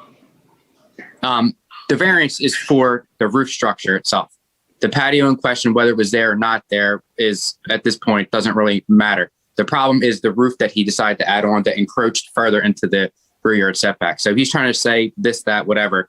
The only issue we have to really look at really is that roof structure, which is there. He admitted it was there and he applied and got denied. There's the cement pad that I'm talking about. So you can see in front of the green grass, and you can see to the right that blue tarp. There's no pavers there. That's all stuff that he added in. Just let's wait till he comes back. Sure. I do see red pavers here in the lower end. There was a small patch there, but I'll wait till he comes back. Thank you. Yeah, let's wait, please. No problem. We're here. I'm here. Sorry. I just needed some water. Sorry. This is work, man. So, are we back? Is that the picture you want us to look at? Yeah, because that's the picture that you said that not you. Okay. That Mike said he's never seen before. This didn't exist. So, that thing there is. That's not what I said. That area in that picture where there's the blue tarp. Hold on, Tony. Hang on. Hold on a second. That's what you said. We have a court reporter. I think. Hold on, guys. Bill has something to say. No, I think Mike is going to have to be sworn in now since he's going to be adding his testimony. If somebody's going to be testifying? Yes. If somebody else is going to be testifying with you or for you, Mr. Augustin, he needs to be sworn in. No, Mike. Mike. Oh, Mike. Oh, I'm sorry. Yes, Mike. Yeah, I'm sorry. I misunderstood you. No problem. Mike, do you solemnly swear the testimony you're about to give will be the truth? Have we got? I do. All right. Thanks. Okay. Make sure we keep this picture up. So, Mr. Augustine, what you're saying is this concrete patio is existing. Correct. And about the house. This down here is existing? No, this doesn't exist. This is what I added. This is what I added, the red brick. So you added the red brick. Yes, sir. The concrete is existing. Absolutely. And you see that the little particle on top? That little blue thing on top? This guy. Right. I got a permit for that. But I didn't make it longer. I took it down and made it longer. Okay. All right. So, and then if I can also clarify, you also made this longer? No. No. That pole you're looking at ends right there in front of it. All right. So the if I may, your patio now comes this way. Correct. I never went past it. I said that from the beginning of the meeting. It's numbers get thrown around. You're talking about concepts. I can understand how things can get confusing for everybody. I live and breathe this industry, so I get it. So the current patio is basically this from this point up here. All the way to the wall. All the way down here to the wall. Right. Okay. Is that accurate, Mike, to what you've seen in the field? Within a foot or so, yeah. Within a foot or so. Okay. All right. So where is this picture from then? If Mike says there's already a patio there that you just put in red. So now blue tarp represents what? That represents some picture in the past. And Mike, is there a patio there now? Where that blue tarp is, none of that is there now. There's the same red pavers you see in the bottom of the screen have filled that whole area in. And the roof structure that he added that comes from the house and comes out to at least where that concrete pad is. It extends 16 feet out. Correct. Are you arguing against that, Mr. Augusto? No, that's what I said. No, you didn't say that. Of course I did. No, you I didn't. said there was an existing patio there, and I added red bricks to the side of it. That's the side. Your The blue testimony top- has been conflicting from minute one. No, there's not. Listen. It has listen to been. me. I don't accept that, okay? Well, you don't have to accept it. I know I don't have to, but I don't have to accept what you're saying. Okay, either. fine. I came in there earlier and I said there is an existing, which was 12 feet wide. It's still 12 feet wide all the way. So what's this picture Can I for? finish, please? Okay. I said there's an existing 12 feet wide patio there. It's concrete. And I added pavers to it all the way to the wall, which is another 16 feet. That's what I said from the beginning. The problem was, and I said I submitted these pictures before. Hey, I even said there is the particle on top. I took it down and I put a roof over the whole thing. So that's what I'm here for. Okay.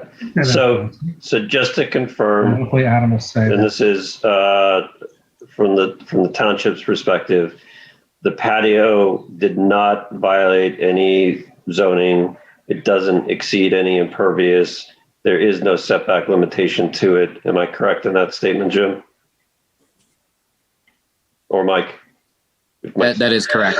Okay, sorry. The roof that he added onto the house is considered an addition, which an addition needs to abide by the building setback lines. Okay. So we're here to solely look at the roof portion of this now that we've figured out this. Okay. And would not that also increase the impervious surface calculations? It would. And I submitted the numbers. I'm below the numbers, right? But You guys have that paper too? or what? We have what you sent us. Okay. So, Mike or Jim, what is the rear yard setback is 50 feet. Can I ask what the front yard setback is? Off the top of my head, I'm not sure, but his property, the way it sits right now, is not conforming the way it was built. Understood. I'm just going with it's a corner lot, and corner lots are always a pain in the butt. So I just don't know what that is off the top of my head. I'm trying to look at the full picture of his property at this point in time. Dealing with a lot of corner lots that we've done in the past, they're always 20 feet setbacks that we maybe or more. This doesn't seem proper to me. And you put a patio on and put the roof on, extending what that picture shows, according to Mike. Right, Mike? Am I right? Just according to Mike, according to Gene, I said I did. I'm asking, talking to Mike. Yeah, but be I'm careful. talking to Mike. Will you please respect me? No, I'm trying to, but don't say that Mike didn't. The fact Mike created confusion. He's saying that he's never seen this patio before. If anybody's creating confusion, it's you. Now listen. Hey. Well, I don't know what we're trying here. Mike's been around for a long time. He knows these things. But you didn't see the patio that existed before I bought the house? We saw the patio. You keep moving from the patio to the pavers. You got to stay with the same narrative here, and you're not. I am staying with the narrative. Can I ask that we focus on the roof, please? I'm trying to, Matt. And that's what I'm asking. I don't care about the patio right now. The roof that we saw in that picture shows it looks like it's like 2 feet out. Now, Mike, is that roof further out now? What he put on now, yeah, it goes about 16 feet So out. what good is that picture other than showing us what it was like before you added the roof? Because you said that I built a patio. Remember, that's not important to you anymore. That's what the variance is for. The variance is for the roof that he put on without a permit that he's getting rejected for. And Matt, by the way, the front yard setback is 40 feet. I looked it up. That's what I thought. Because it's always like 30, 40 feet from our experience. Okay, so to be concise here, we are evaluating a roof that is currently installed without a permit for a variance. The length or the width of that roof from the face of the rear building wall to the rear yard is 12 foot in depth. Is that correct? It's 16 feet. Looks like it's further than that, Matt. Looks like 16 feet in depth. Correct. I actually measured with a measuring wheel. It's 16 feet out. Okay, so the patio as depicted on the plan with 12 feet should say 16 feet. You're 24 feet over. The roof. Well, one set of dimensions at a time, please. The roof structure extends further than that existing, what he's calling cement patio. I'm calling it a landing. He's calling it a patio. I understand that. Yeah. I don't care about the patio. I want to know, what is the distance from the face of the building towards the rear property line? What is that distance? It says 12 feet on the plan. It's 16 feet. It is 16 feet in actuality. Okay. Thank you very much. And just to clear it up, that distance should be what, Mike? Well, as of right now, it's supposed to be 50, but it can't increase beyond 32 feet as a non-conforming lot. Anything past that would automatically require a variance. Right, which is understandable. We got that. Yes. So, and the property was built, because it's a corner lot, the property was built in this manner with the 32-foot rear yard because you really couldn't fit a house on it otherwise. Most likely, and it was built probably before this ordinance was enacted on top of it. So okay. Well, I think we've heard enough. To me, I mean, I like the. I know that Mr. Duffy, you've said everything you want, or do you want to add anything more, Mr. Duffy? On the variance, I would, just to kind of clarify a few points, not to belabor this. You're killing me, Tim. And I do have a photograph I could introduce that shows this. Please. Porch, if that would be helpful. I don't know if you need our witness, Chris Hoover, to verify, but we do have that. If you have a witness that testify, we need him to be sworn in. Is Chris? Do we need the witness to validate the photo, or can we accept the photo from Tim? This is getting heated, so do it fast. I want the photo to go in because I've got more photos to show. I mean, if Mr. Gusson can confirm that this is a true photo, I think it'll be helpful for everyone to see it. I like to see it. I want to see it. Okay. I want to see the photo. I did send it to Jim, but I'm not sure. There we go. Yep. Mr. Gusson, is that this is taken from the Hoover property? Is that? Yeah, of course. Yep. Is that right? Yep, that's my property. Okay, and that's and that whole covered porch along there, the back, that's what you put in? That whole the roof, yeah. I put the roof in. The roof. Yeah, the roof and those red brick down there. Right. And those the yellow posts holding it up, that's all. But to hold it, yeah. And that's what we're talking about. Right. Okay. And you did all that work without permits, correct? Yeah, I did, but I put a permit through. I asked for a permit. And you didn't find out that you needed a variance until after you had already started construction? Yeah, until they told me. Well, like I said, I'm a property owner. I'm not a property builder. When they told me, hey, Gene, you need to get a variance, I applied for it. Mr. Augustine. Hey, can you do me a favor? Do me a favor. You need to change your attitude with me. Mr. Understand that? Thank you, sir. All right, let me talk. All right. So once I put it up, and then I was told, Mike said, no, you need to get a variance for this. You need to send the measurements and so on. And I did. I sent the measurements in. And today I'm here for this. Okay. So I'm not sure what all this is about. Again, it's the same with this. Anyway, I'm not talking about the bed and breakfast. I want to have the roof. By the way, you know what's funny? Why do you need the roof? Excuse me, sir. Yeah, exactly. Hold on. Exactly. Order. Exactly. Order. No. Jim, no, you know. Hold on. Everybody stop. Yeah. Everybody stop. Nobody asked me why. Mr. Augustine, I said stop. Now, if you want to say something, fine. Go ahead. Yeah. You know why I need the roof? So when I bought this house, like I said, this area that we're looking at was what do you call it? Was a mess, for lack of a better word. There's bamboo back there. The previous owner used to be cited for it. Well, the minute I bought it, the guy you want to bring in, my neighbor, is like, man, you got to do something about this bamboo and all this stuff, right? And of course, I tried different things. Didn't work. I put top down and all this stuff. It didn't work. And bamboo has another thing too. It created a freaking leak in my basement because the roots go all the way down to my basement. This roof saves me from getting water in the basement. That's really the only reason why I need this roof. Because now the water goes into this gutter and it flies out. It goes down that white thing you see and into the street. So this is the reason why I'm here. I'm not sure. Excuse me, sir.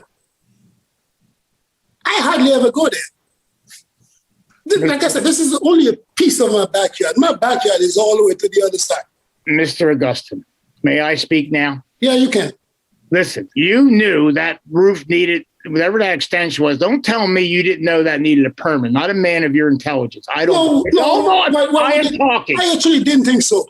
To be honest, I didn't think this one. You asked for respect, but you're not giving it. No, you're not giving it. You just made a statement about me. You said, no. Did I tell you I know? I don't listen. What do you mean? You told me, hey, Mr. Augustine, you knew. No, I did not know. I don't believe it. I believe you're the most disingenuous man I've ever met. Let me ask you something. If I you knew need that, to ask me that. Listen to me. If I knew that, you think I would be doing yes, it I right would. out in the open? Yeah, I would. Yeah. Then you're stupid. That's what I believe because I've run. Really? I've been in this business all my life. Something I can hide? You can say it all you want, and we got. I know. Listen, 30 people. You listen to me. I'm not sure what this company is about. Hold on. Order. Order. What order? You don't when get I say to call order. Everybody like stops. You can't freaking. I'm not stopping you from speaking. I just want to get everybody under control here. Tech supports, please silence Mr. Augustine. At this point, this is ridiculous with him. This is the most disingenuous person I've ever heard. Period. Yeah, I'm sure you think so. Well, I know I am. I know I'm right. I've been around for a long time. Oh, and I know what you're doing. I'm not doing anything. Oh, yeah, you're not. You can't make that kind of statement on me. I can. What? I can make it. Big old yellow roof. You think I would hide it? Adam, of course I didn't. Help me here. This is going to turn out wrong, bad. Adam, do we need to hear from the, I guess the neighbors who are here? We do, Pam, and I'm waiting to get that opportunity. What, no, public comment? I understand, Anthony. My question was, do we need to hear from public comment if we have a motion to deny the application? Yeah, public comment still has to be made about it. Yeah, you're here. But it would be limited to the variance and not about bed and breakfast, boarding, any of that. It would just be on what's still going on or what's still before the board, which is just the variance for the setback. And quite frankly, that's where we're at. I've heard enough. Correct, but if I don't know if Mr. Duffy wants to present any additional evidence or witnesses, he can do that, or not, and then you can go to public comment. Well, Mr. Hoover's been waiting to give some comment. I'd like to give him an opportunity. Yeah, thanks, Tim. Thank you all. Listen, there's a reason why there is. Is he been sworn? Does he need to be? I thought we discussed that he didn't need to be sworn in. No, he does. Or does he? I don't care. Yes. Swear him in. Okay, you solemnly swear a testimony not to give will be the truth, so help you God? I do. Yeah, tell me your first name, sir. It's Christian. Thank you. Mr. Hoover, just real quickly, you live, your side yard backs right up to the back of Mr. Augustin's home, correct? That's correct. You have a bird's eye view of that patio, new roof, correct? It's right up against my house. When that was built, did concrete footers go in the where the posts are, as shown on the plan he submitted to the township? They did not. There was no concrete footers that were put in. The posts are laying on either pavers or sand, and then there was some concrete that was poured around the posts to give the illusion that there was concrete near the posts. And what about the French drain that he shows on his plans that he put in? No French drain. I get storm drainage that drains into my driveway from that structure. Did you have any other comments for the board about the again, just the variance for that covered porch? Yeah, I mean, look, there's a reason why there hasn't been any construction done to that house through the various owners that have owned that house, because the ordinance. That structure is now within less than 20 feet of my property. I can hear every word that Gene says when I'm sitting on my sun porch. It's too close. And, there's plenty of room in the front of his house where he can construct whatever he wants as far as a porch or a covered porch or whatever. That's where he's got all the room. Put it out there, not right up against me. Doesn't he already have a covered porch elsewhere in the back, further down? He does. Actually, it's a covered. It covers his basement steps, I believe. I have no other questions of Mr. Hoover. I believe at this point we need to enter in public comment. Mike, did you want to say something? You raising your hand for something? I'm sorry. You say something? You're not repeating yourself. Yeah. No. I'd like to say something. So do me a favor. Jim, I just sent you a picture. Any chance you can bring that up? Because I would like to enter that into the records. That'll take 1 minute. Thank you, sir.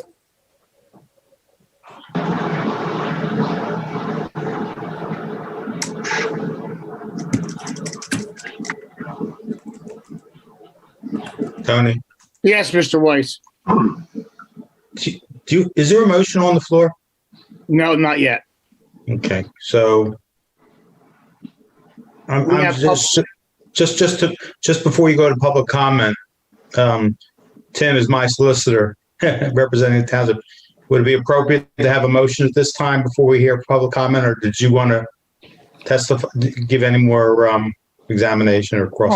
I'll defer to Adam, but I think we should have public comment even on that issue. Am I correct here? Yeah, you can have public comment, and then you can make the motion. I don't want to not deprive anybody from making a comment, Fred. No, I just know what's the appropriate form. That's all. Jim, is this now the third photo we've put up, or is this the second? For me? No, Jim, I'm asking. This is to our engineer. We have one photo from Mr. Augustin. We have one photo from the township. And then I will be bringing up 2 additional photos on behalf of the applicant. Okay, so the first one for Mr. Augustine will mark as A4, and then the next two will be A5 and A6. And the one that Mr. Duffy put up, we can put as Township 1. Thank you, Adam.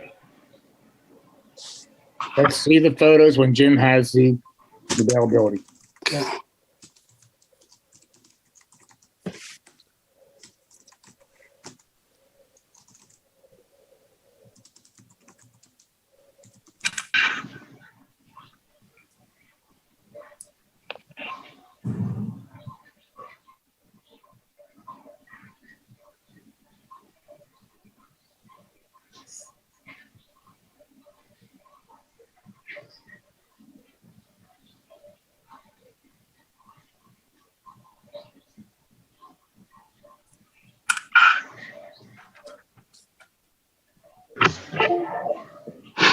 Okay. So my roof disturbs my neighbor. With I guess the roof ends is about 12 feet away. Well, let's say it's 12 feet from his property line. Mr. Dawson, is that your neighbor's house or your house? Can I talk, please? I'm asking you a question. Is it your neighbor's house or your house? That's his house. Was that hard to do? Yeah, that's his house. Thank you. Okay. All right. So but I was asking a question to make. I know, but I want to get some verification before you went on, so I can follow the subject. That's how I work. Okay. You answered it. So let me ask you a question then. So 12 feet from his property line is a border, right? It's bad. How close is his property to mine? That's about 3 feet. So you tell me, why is he allowed to have this and I can't do mine? Are we still in America? Jim, come on, talk to me. Since you know what you're doing, tell me why you think this can happen and mine can't happen. Explain that to me. Corner lots are a difficult issue. What does that have to do with? It's just how the code is written. Ready to give me Adam, please inform him out, or Mr. Majewski, inform him what he's not really sure of, and he doesn't want to hear from anybody. On a corner lot, it's a little bit different than every other lot. It's just how it is. We always have difficulties with them because there's like 2 front yards with them. Your question is legitimate, and I understand it. What? Listen to me, sir. I read. No, you didn't. You didn't read. Yes, I No, did. you didn't. Okay, so let me ask you the question then. How far is this garage supposed to be off of my property line? Objection. I'm not worried about his problem. No, I'm not talking to you. I'm talking to this guy now. How far is his property supposed to be from my property? The application. I'm going to instruct Mr. Hoover not to answer the question. It's completely irrelevant as to the basic Mr. Augustine's property. And I agree with that 100%. Mr. Augustine, we're here for your property, not for your neighbor's property.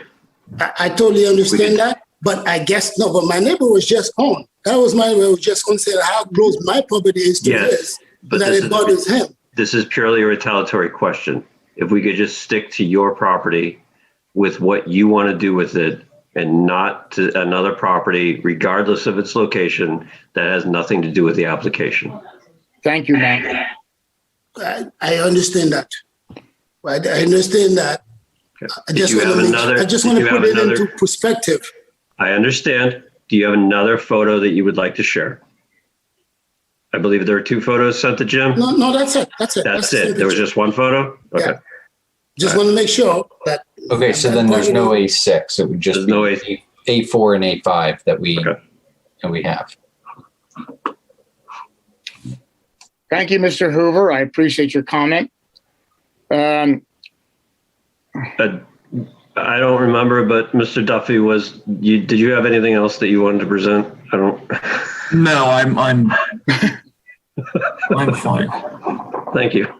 I appreciate that, Mr. Duffy. May I request we go to public comment? Thank you.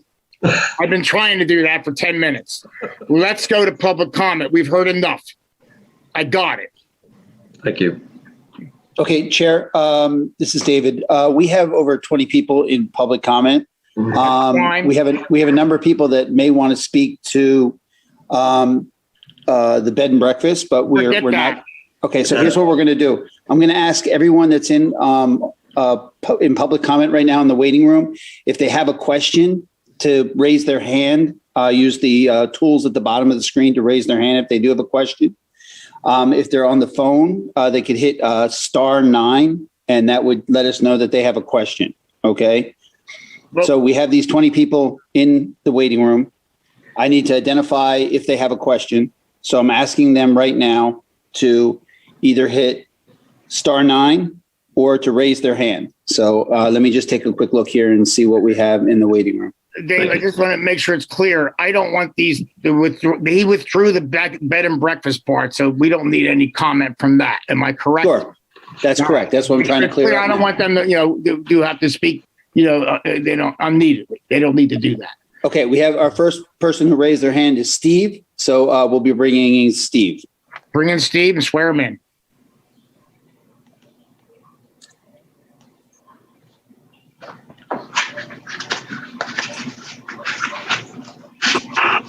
Okay, Steve is in. Steve, hit *6 to unmute yourself and go ahead and ask your question. Oh, you'll be sworn in.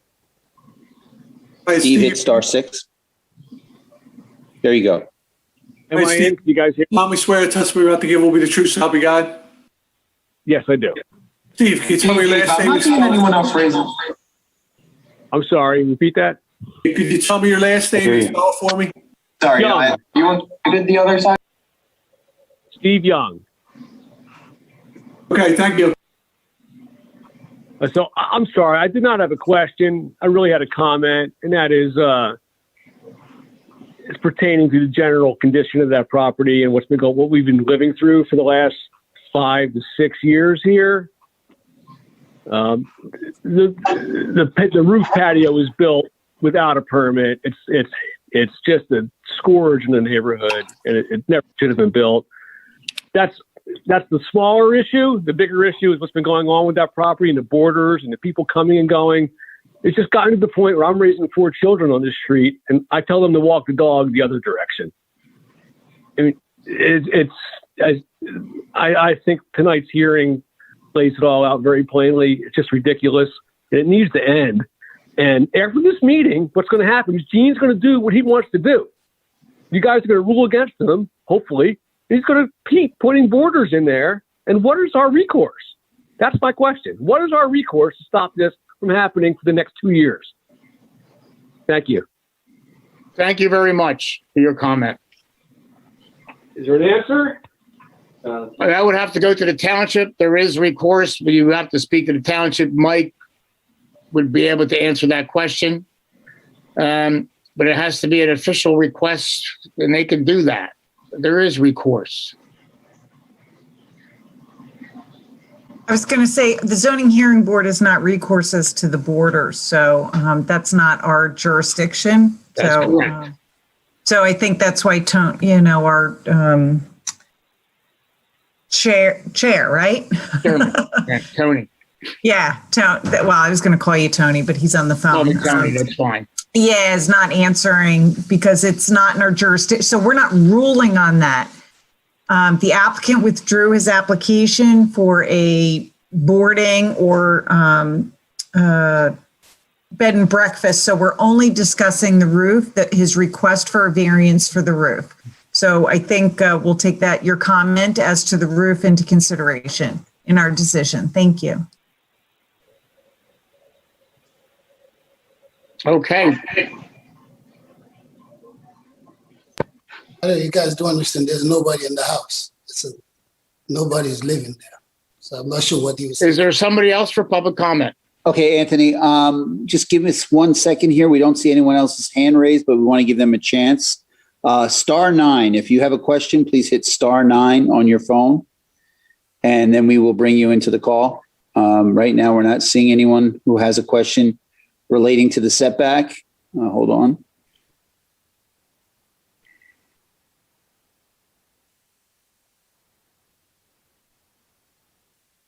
*9. Some people could be watching on YouTube, which we got to give them a chance. It's virtual. Let's give them a chance. Sure.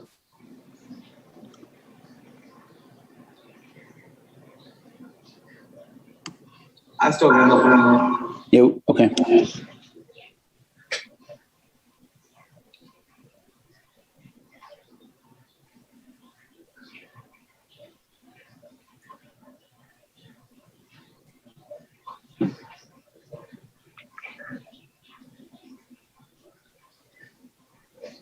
We have one hand raised. That's Lisa. We'll be bringing Lisa in. Okay, thank you.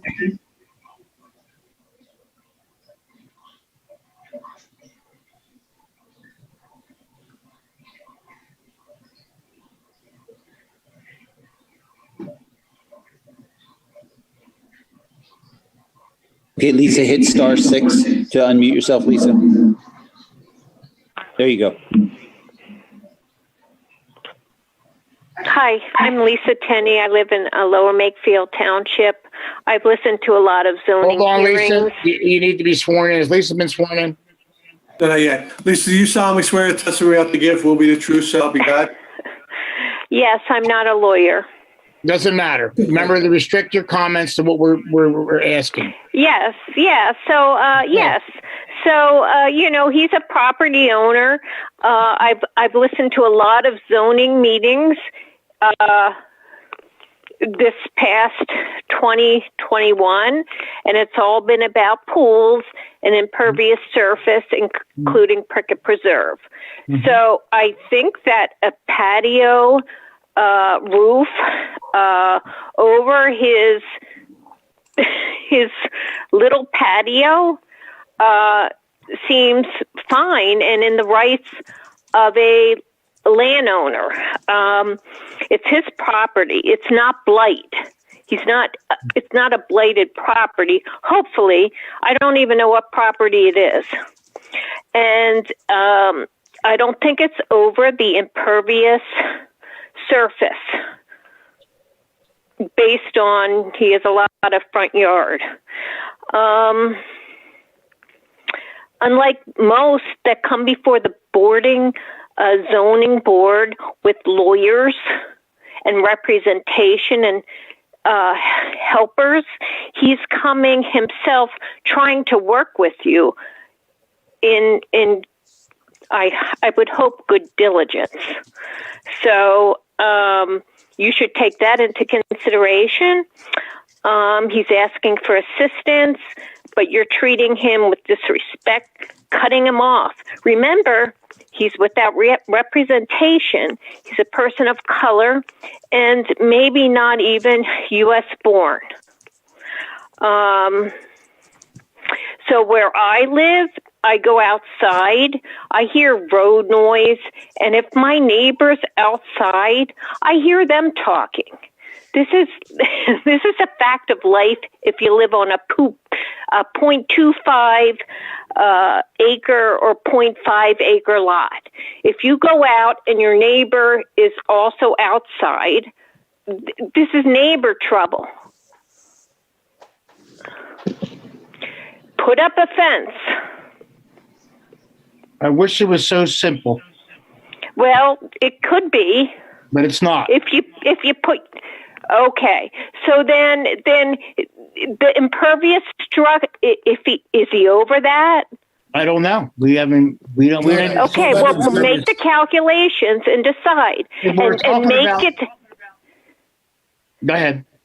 The roof. Right. You're talking about a roof. Right. So when I was in Connecticut, I put out in the back of my yard, I put out a hot tub, a side brick thing. I extended my deck. No zoning. You had no zoning there. It's different here. Right. With all due respect to you, I understand what you're saying. Yeah, but let's just make your zoning equitable. Good night. Thank you very much.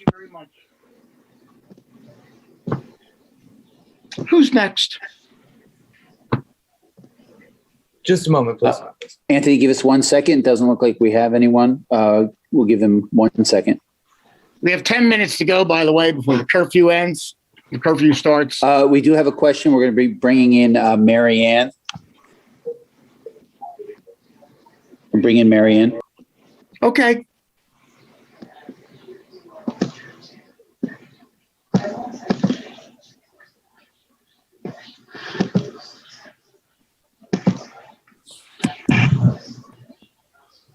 Mary Ann, can you hit *6, please, to unmute yourself? Hello? There you go. Mary Ann, I'm going to have to swear you in first. Do you solemnly swear the testimony you're about to give will be the truth, so help you God? Yes. You can tell me your last name, Mary Ann? Hoover? Okay, thank you. I wasn't planning on commenting, but I just wanted to just add one last note. This structure is just unsafe. There's no question about that. Oh, sorry, I have an echo. Let me just move over. And it's too close to our house. And if there was a patio there before that we don't really see from our house, which is completely different than a whole structure that's now coming out towards our house. And it's just much too close. We can't change that. And I don't really think there's anything else really to say about it. We appreciate your commenting and your waiting to tell us that. Thank you very much. You're welcome. Somebody else lined up? Yes, we'll be bringing in Dan.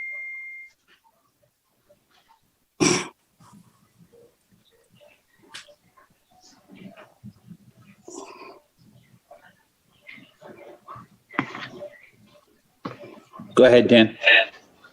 Hi, thank you. Dan needs to be sworn in. Hi, Dan. Do you solemnly swear the testimony you're about to give will be the truth, so help you God? I do. Can you tell me your last name, Dan? Small. Okay, thank you. So I just wanted to say that I have concern, like many of the neighbors. I'm a neighbor in Edge Hill Gardens, about, in general, the state of repair of Mr. Augustine's properties, the quality of work that's been done when he's done it. If this has been done, this roof addition, without a permit and without inspection, I have considerable concern about the quality and the safety of that work, not to mention that it is, I think, an eyesore, like certain other of my neighbors have suggested. I want to support the other neighbors in their opposition to letting the structure stand.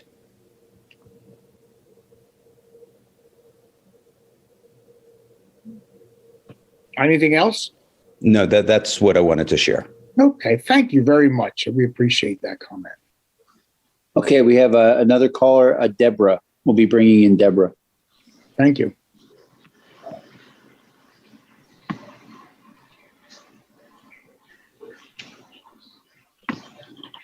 Deborah, please hit *6. *6.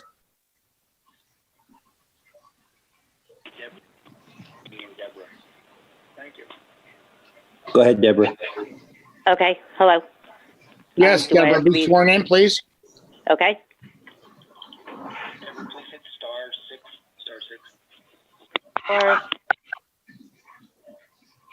Bill, you're muted. If you could swear in. Bill, we don't hear you.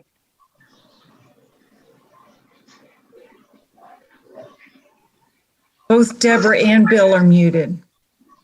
I think it's Bill that's muted, Pam. I think. Bill is muted, and Deborah is also now muted. Deborah, *6, please. You hear me now? Yes, we do. Okay. Am I unmuted now? Yes. Yeah. Do you solemnly swear the testimony I'm about to give will be the truth, so help you God? Yes, I do. Can you tell me your last name, please? Shimoleski. You spell it for me? Chmielleski. Okay, thank you. Okay. Sorry, what the other guy before me just said, that was a lot of the stuff I was going to say, but I just want to make sure that it's on the record that the roof that they built, it was already built before he is going for the permit today, just so that's understood. So it doesn't have to be, well, everybody's already saying they don't want the roof on there because it was already something that wasn't allowed in the zoning. So besides that, and I do second what the last gentleman said about just the condition of the property anyway, and we see from past experience, any of the work that's been done there isn't done to great standards. And you could tell by looking at it, a lot of things are not done. What a lot of us people, though, that were waiting in the sidelines here, we're going to talk about the other issue, which seems to be taken off the table again, about the Airbnb. And I don't know how many more years that we're going to have to sit through all this and keep doing it again and again and again. And we don't know what and then he'll just do what he wants. And then we'll have to go back to court again in Doylestown, and then in Morrisville, we'll have to keep going to the town meetings. And it just keeps going on and on and on and on. And I don't know when there will ever be an end to this. One of you had said that there is recourse, but I don't see any recourse after these years, what is going on. But there's just a lot of unhappiness around here because of what's going on. And it's very sad to see the neighborhood turning like this. And that's all I want to say. I want to thank you very much for hanging in there and making your comment. Thank you very much, Deborah. Okay. Thank you. We'll be bringing in Christopher.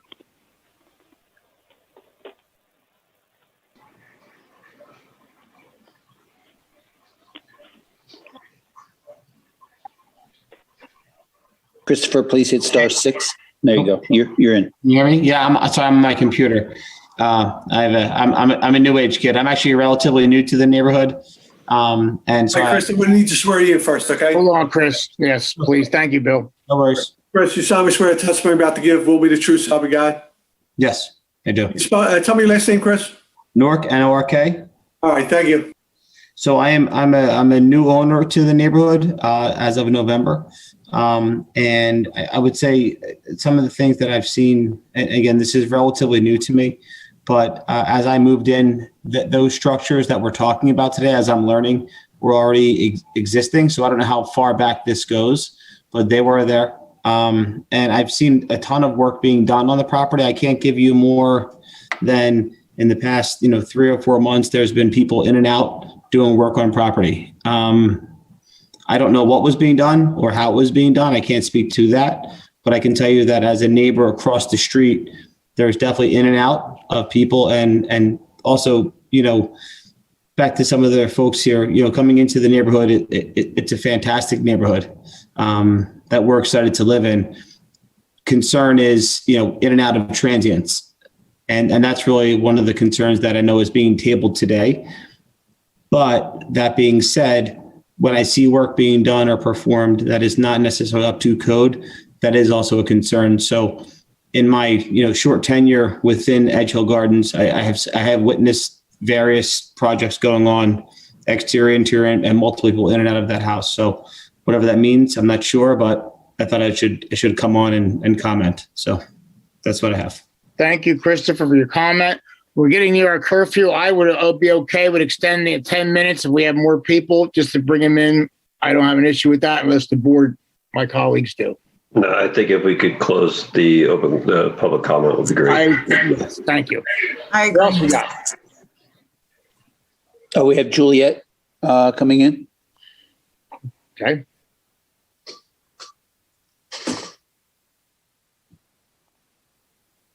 Juliet, please hit *6. There you go. Hi there. I'm ready. Hi, Julia. I'm going to swear you in. Do you solemnly swear the testimony about to give will be the truth, so help you God? I do. Julia, can you tell me your last name for me, please? Brown. Okay, thank you. Thank Go you. ahead. So I'm going to try to quickly hit 3 points. First, saying that I'm a resident of Edge Hill Gardens, some 14, 15 years, so clearly pre-existing the beginnings of this issue and this gentleman moving in. The first thing I wanted to touch on is the issue of respect, which, say, 3 callers ago, this issue came up. And I understand that things got heated, and I know that happens, and it's not okay. It's unfortunate. But I do want to say that there is a history here with other hearings, and the dynamics here do tend to disintegrate. Why am I bringing that up? Because the disrespect that Mr. Augustine has tended to show, it seems to me to be indicative of an attempt to obfuscate and confuse matters. I'm bringing this up because that actually causes us, we residents of this neighborhood, to have difficulty understanding what exactly it is that he wants to do, plans to do, and will do in the future with regard to borders or renovations or whatever. That's concerning to us. We communicate with each other. We have a great neighborhood. We can't really understand clearly what's happening. The second issue I wanted to bring up is the issue of blight, also brought up by that same caller about 3 ago. This is blight. I disagree respectfully with that caller. It is blight visually, and it is blight, as Ms. Hoover said, safety-wise. Okay, it is going to affect property values, but more importantly, we have children here. It is unsafe. The final thing I want to bring up is that I know that this thing for bed and breakfast was withdrawn, fair enough. And now we just have this variance on the table. I don't think that those two things can be extricated. Why is that the case? Because I believe that having a porch just simply to stem the flow of water into the basement or foundation or whatever seems to be overkill and missing the mark in actually solving that problem. And that roof, I believe, is actually going to enable him to draw borders. We all fear that even though he's withdrawing that request, he's going to continue to ask to try to bring in borders. I don't think you can extricate those two. Well, that's all I have to say. I appreciate it. Thank you very much, Juliet. We appreciate you hanging in there. Thank you. We'll be bringing in Aaron.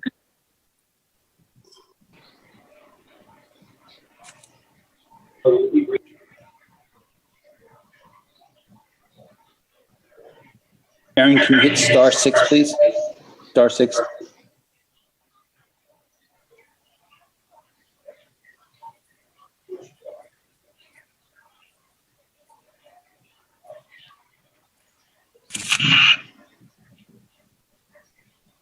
While we're waiting for Aaron to unmute, if anyone has any public comment they want to make, please hit *9, or raise your hand. Aaron, *6 to unmute. All right, we're going to pull Aaron out and bring in Adriana.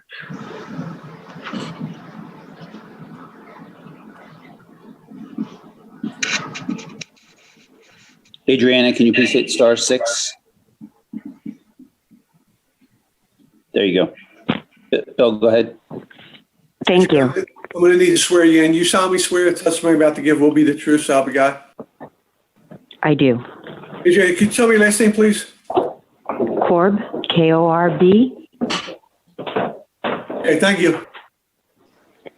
I wanted to thank all the other comments that were made as they were swift into the, so not to be as repetitive, but to emphasize what was concerning is that, as I understand from previous issues and meetings about this gentleman, that he knew this was an issue to construct this. I think visually, being in very close proximity, it's overt and it's poor condition. It's obvious it's not steady, it's not a good structure, and it also implies that people were brought in along with supplies that weren't regulated, so we don't know whom was there, and when this work is being done, it's already erected. So I disagree with the ignorance and the disavowalment of understanding what the rules and regulations are, given the nature of the history with this gentleman. I'm only in the area for 3 years, and this has been incessant. And to say, again, I was here to make a public comment about the Airbnb request, because that has been extremely problematic. He's withdrawn. So it's not an issue at this point. But to just add my comments to that structure, it's overt. It's very unsightly. It looks unsecure, and it was done without the permit. Mm-hmm. So to this extent, my heart goes out to the Hoover family and anyone who's in that immediate area. I'm about a block away, but just to be fair and add that it's a community issue. It's a community concern, and that's what I wanted to add. Adriana, thank you very much for hanging in there and making your comment. We really appreciate it. Thank you for the opportunity. Absolutely. Anthony, that's all we have. Okay, good. Public comment is over. Now, Excuse me, I would like to go to executive session. I'm sorry, someone had just raised their hand, Anthony. I apologize. Sorry, go ahead. This person also asked for party status earlier, so I don't know if they're having some technical difficulties, but this is Logan. So let me, we'll bring in Logan. Okay. Good.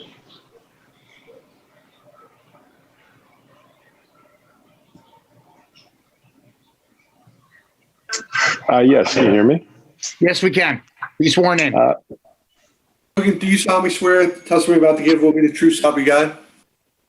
Yes, my name is Logan Gould. I live across the street like Mr. Chris Nork, and I really just wanted to voice that we. Oh, sorry. Continue. Okay. We moved across the street in late December. We purchased the house. I'm actually at the hospital now with our second child being born. We have a 2-year-old. We have a 2-year-old also. Really, our concern comes down to work being done and homes surrounding us that was not regulated and was not controlled. Obviously, the condition of the house is unbecoming, but really our concern is the construction, and it poses a safety hazard. On a nice day, there are children running around the sidewalks, streets, playing outside, really enjoying everything about the neighborhood, and to have homes that could cause injury or death, I think is incredibly problematic. So I wanted to voice that concern and really appreciate everyone's time. Now, since you have party status, Adam, do you have to get? Did you get his information? He wants party status. Can I just get the last name again? Yeah, Gould. She isn't Gopher. OULT. Did you get that, Adam? Because it broke up for me. Hold on. I'm just trying to find on the list.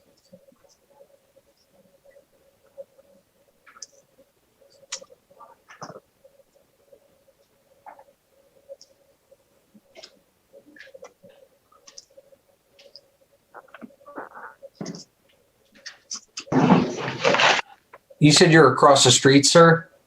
Yeah, 102 Tower Circle.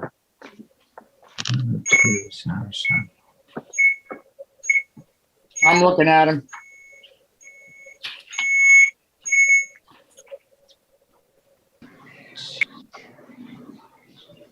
Excuse me, Anthony, if I did ask for party status in the beginning of the call. Okay, well, wait till he gets done with this, Mr. Hoover, and we'll go to you for that. Great, thank you. It's down from the top, Adam. I'm looking. Oh, thank you, Matt. Got it. Yeah, found it. Okay, is your name Ernest? Those are the former owners. Oh, got it. Okay, that's why I was struggling to find you.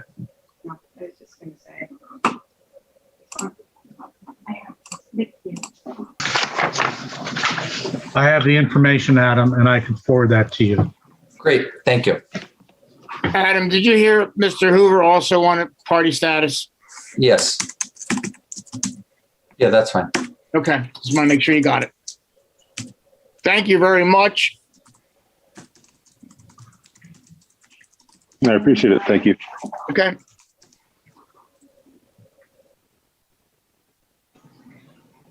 Anybody else? We have Christopher Nork. I think he was also already in. He already spoke. All right, and he's out. Okay, that's it then. Okay. Right? Didn't he already speak? Yes, he did. All right, public comment. Being there's nobody else waiting in line for public comment is over. I would like to go to executive session for a couple minutes, if we could. Any chance I could put a few words in before? We're done here listening to you. Well, we're gonna go to executive session first, and then if the board wants any additional info, we can do that afterwards. Sounds good. I just want to make sure that talk about the blight. If you stop me from, if I could finish it, it would be better. We're going to go to executive session. Go ahead. You don't run the meeting. Please, Dave. Okay, we're going to move the board to another room and we'll go into executive session. Great, thanks. Thank you very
2, 1.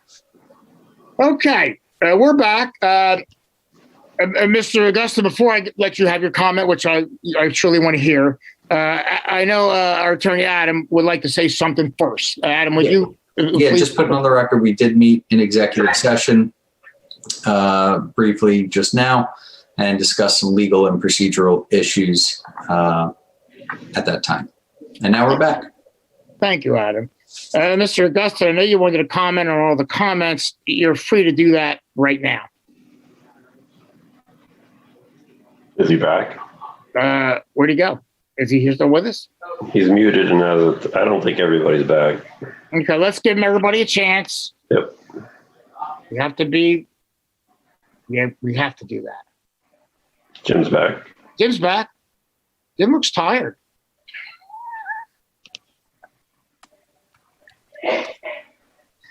Poor Pam coming back from convalescence. Yep. Mr. Augustine, Yes. please comment on what the comments were. We want to hear what you have to say. Oh, the comment was that two of them in particular.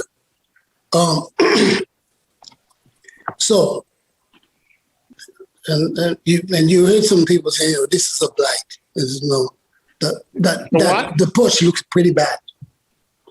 The porch looks pretty bad, and it should look bad because they made me stop in the middle of it, so they didn't let me finish it. So that's the first thing. So of course, it looks like it needs to be built, and that's why I put in the permit so I can finish it.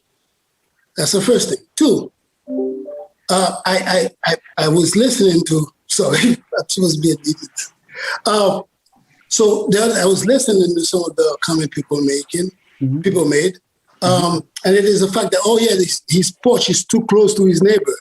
The neighbor actually came and said, "Hey, everything you say, I can hear it. His porch is too close to the porch. The covered patio is too close to his property." Right? Here's the thing, and I mentioned this before. No one is ever in that backyard.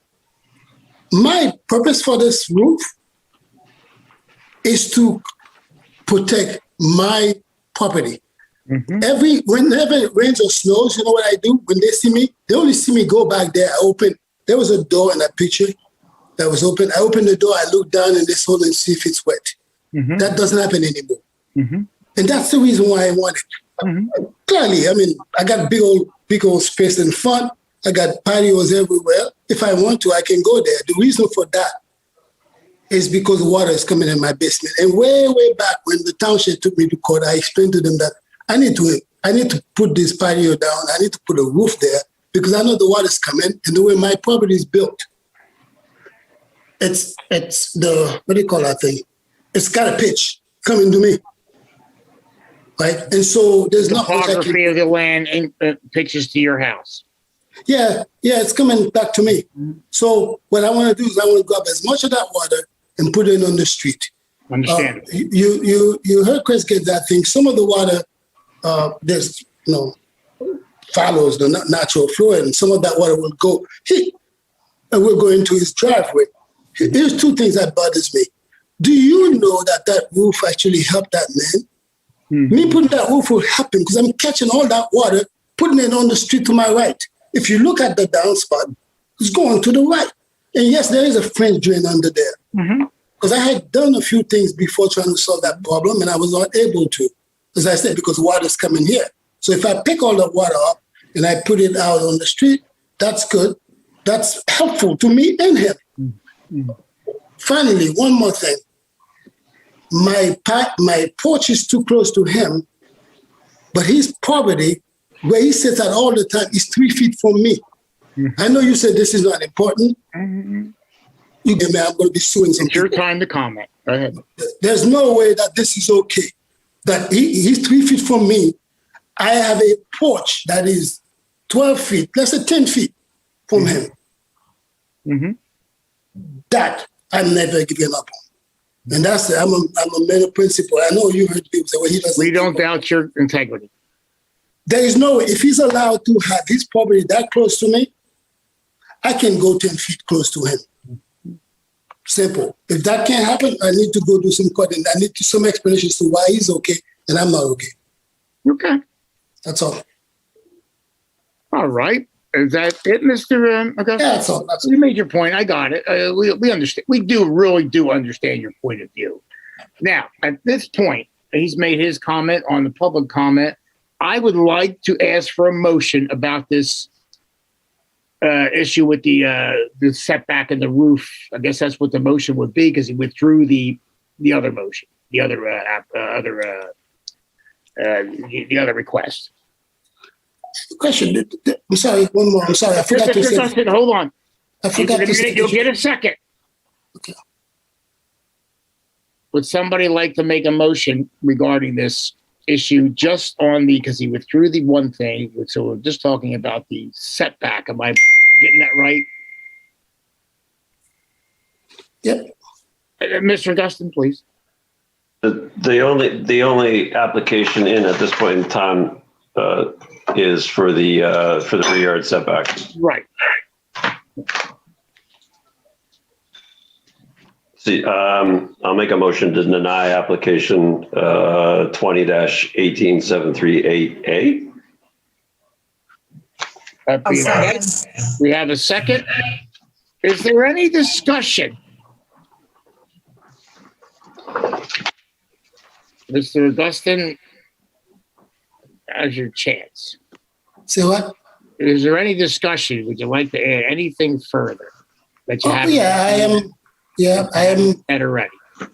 So the requirements to have that roof, I met them because I submitted the numbers. I'm below the required. I'm below the calculation, and as I said, this is a need. It's a need for me to manage water running into the basement. So that's basically it. That's all you want to say? Okay. What else can I say? Hold on, one at a time. Go ahead, Matt. I understand that, your need to remove water from your basement is a valid one. The application of putting a roof in a rear yard setback to mitigate that is not a valid one. It's far easier for you to implement downspouts, drainage structure, regrading of the side yard to achieve mitigation of runoff into your basement than it is to impact your rear yard, which does have zoning requirements associated with it. Yes, sir. So I have done that. I've done those things. These things exist. I've got French drains. I've got all kind of stuff that I've been able to reduce some of that water flow since I bought the house. So, yeah, I've done grading. I have, I think, my question something, where that concrete thing ends, where there's a 4 feet canal that I built to get the water down. It did stop 60% of the water, but 40% is coming in still. So that's why I wanted that thing there so that it goes into the gutter and it goes to my side. That's why I wanted that. Now I am. So there's a number. If I may. Mm-hmm. Okay. You presented your understanding. You still have a problem with your application of what you've done. I suggest you contact a professional because they can help you achieve the remainder of that. This is not, drainage is not a big deal, but impacting a side yard, or actually a rear yard setback with this structure that you've built is, that's a problem. Okay. Even though I am within the numbers.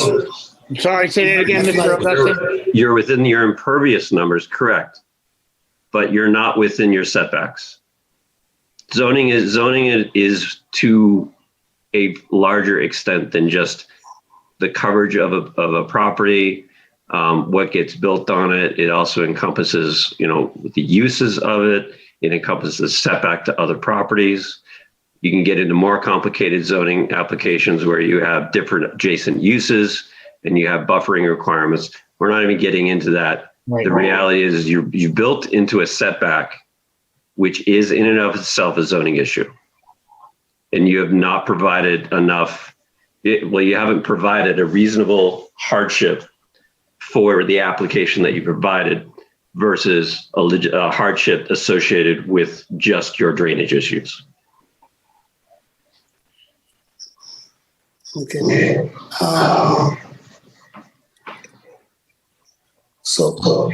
What Matt's saying, Mr. Augustine, is there's things that you haven't considered, and you probably, in all due respect, you could use some representation.